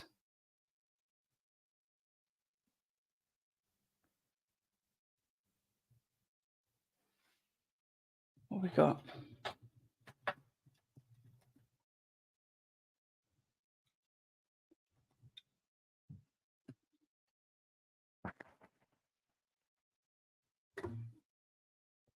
Can we fit you on there?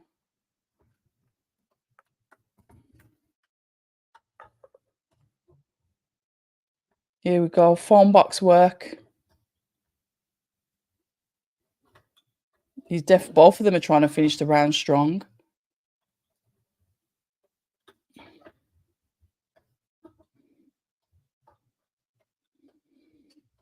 One round to go. Good work.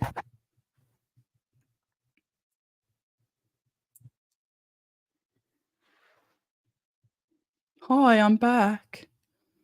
Lucky I've got backups. Masoud needs more experience. He doesn't look strong. It's experience is activity, isn't it? Like I said, this is a tough fight to put him in after a year of inactivity. A really, really tough fight. Fair play to him. What's it?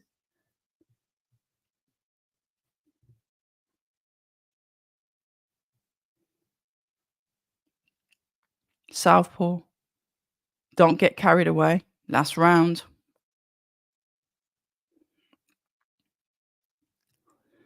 Yeah, Ron saying I think Masoud needs the KO or at least one knockdown.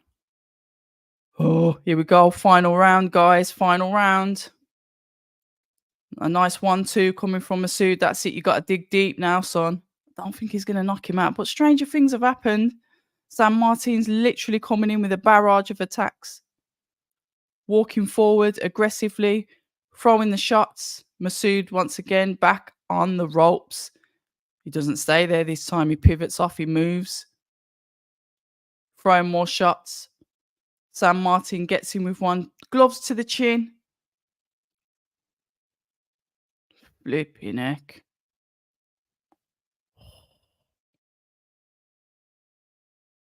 Mm.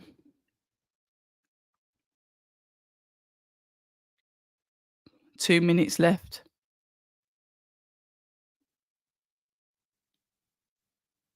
But to be fair, they're both fit.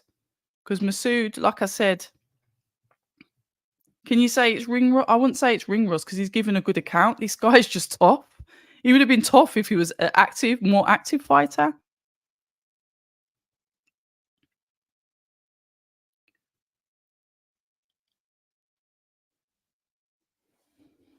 One minute 30 left in the last round.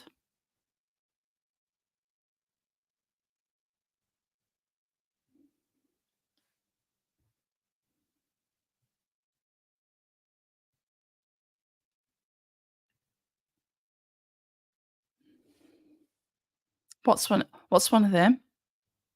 Yeah, he's got to pull it out the bag last minute.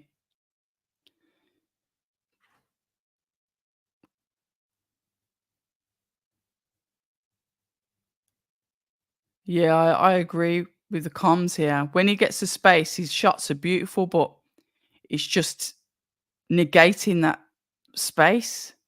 Sam Martin's just not letting him have the space. Both of them literally toe to toe. We've got a minute left. Sam Martin's throwing punches. Masoud is throwing punches.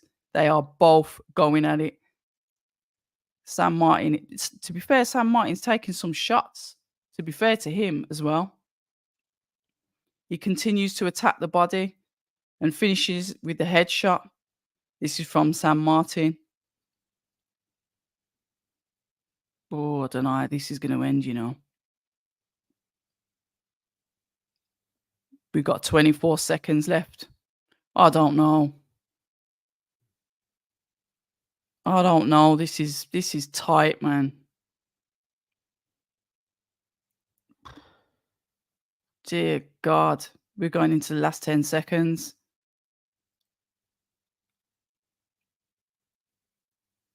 Literally, both of them toe to toe to the end. The bell goes. What a dance partner. I don't know if it's just experience. Maybe Masoud doesn't hit hard enough. These matchups, if the pure boxer isn't good enough, the pressure fighters get to win. Yeah, good point, Ron. Good point. Very good point. I like that. And I agree.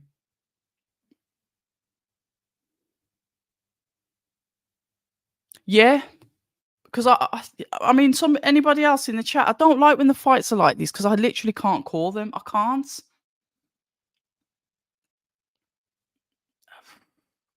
It depends what the judge is like. When you look at punches, impactful punches, because Sam Martins took a lot of punches as well. If Masoud doesn't win, let him have 2 to 3 rebuilding fights, and I wouldn't mind seeing them have a rematch, flipping it. Can you imagine that when that comes up as, "Yeah, yeah, rematch?" Oh, for God's sake.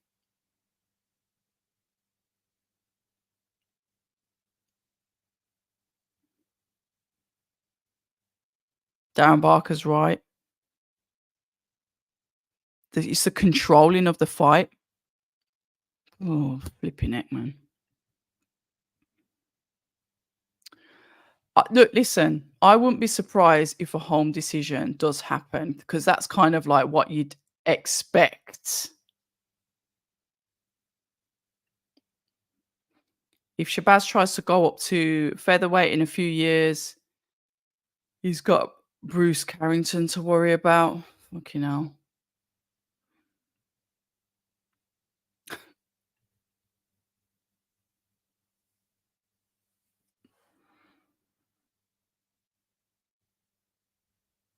I don't know, man.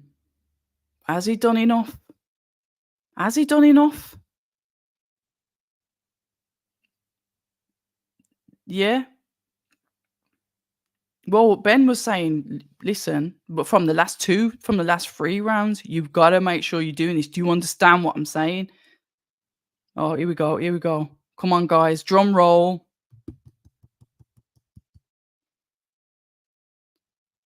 What are we saying? Look at the shape. Look at the shape. It looks like he's got his his his abs painted on. Sam Martin.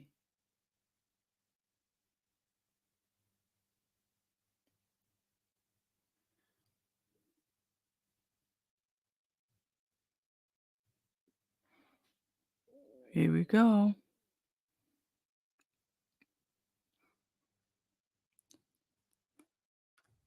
Where's my fucking pen?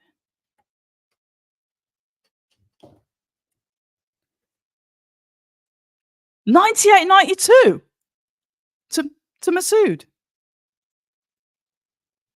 96-94 Sam Martin.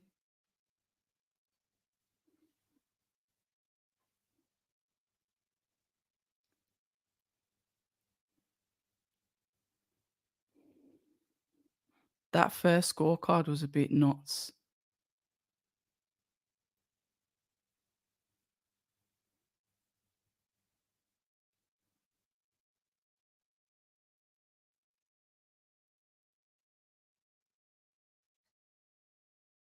That's wild.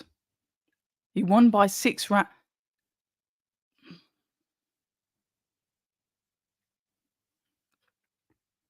I need to see what Eddie's going to say on this. Hold on.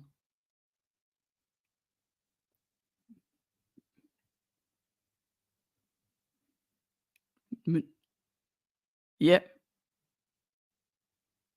98-92. That's wild.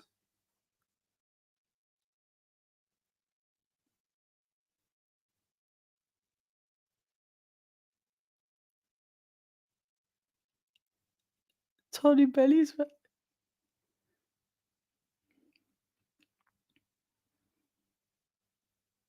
Yeah, look at Barry Jones being diplomatic. There were a lot of close rounds. Masoud got the win, Arman. Imagine if that to start explaining themselves.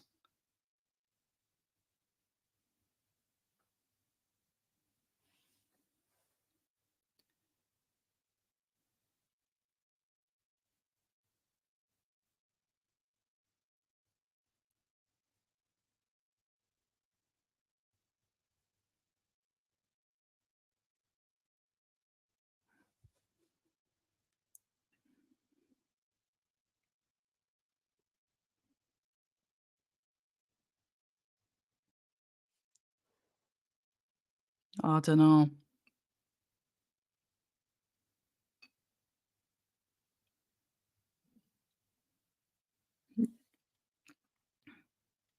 Nah, split.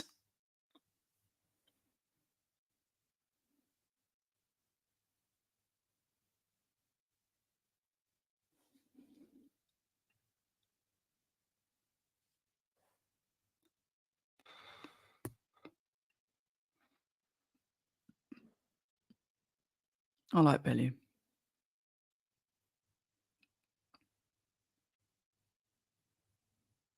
I think Bellew's thinking that San Martin's got it, you know. Hold on. No, just, nah, I don't know. Where the comes from that. When I heard that score, I thought they was going to give that to San Martin.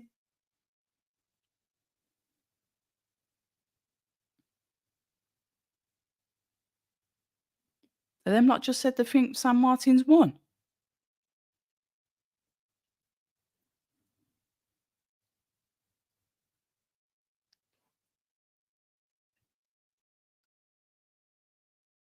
Oh,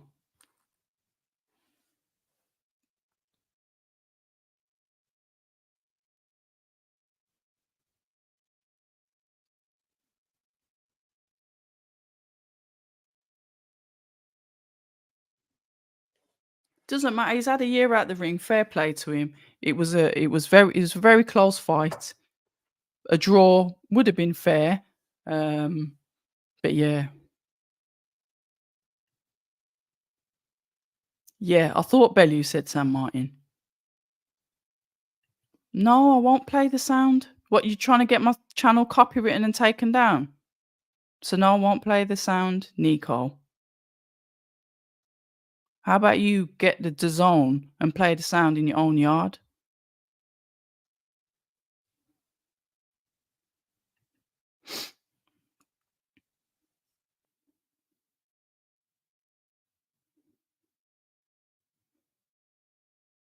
Let me see what Eddie says to this. So yeah, Bellew says San Martin.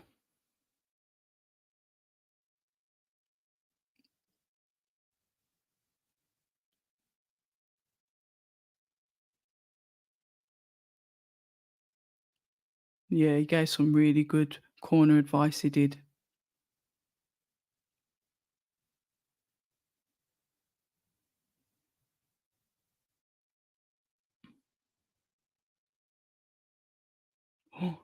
Ben said it was nowhere near good enough.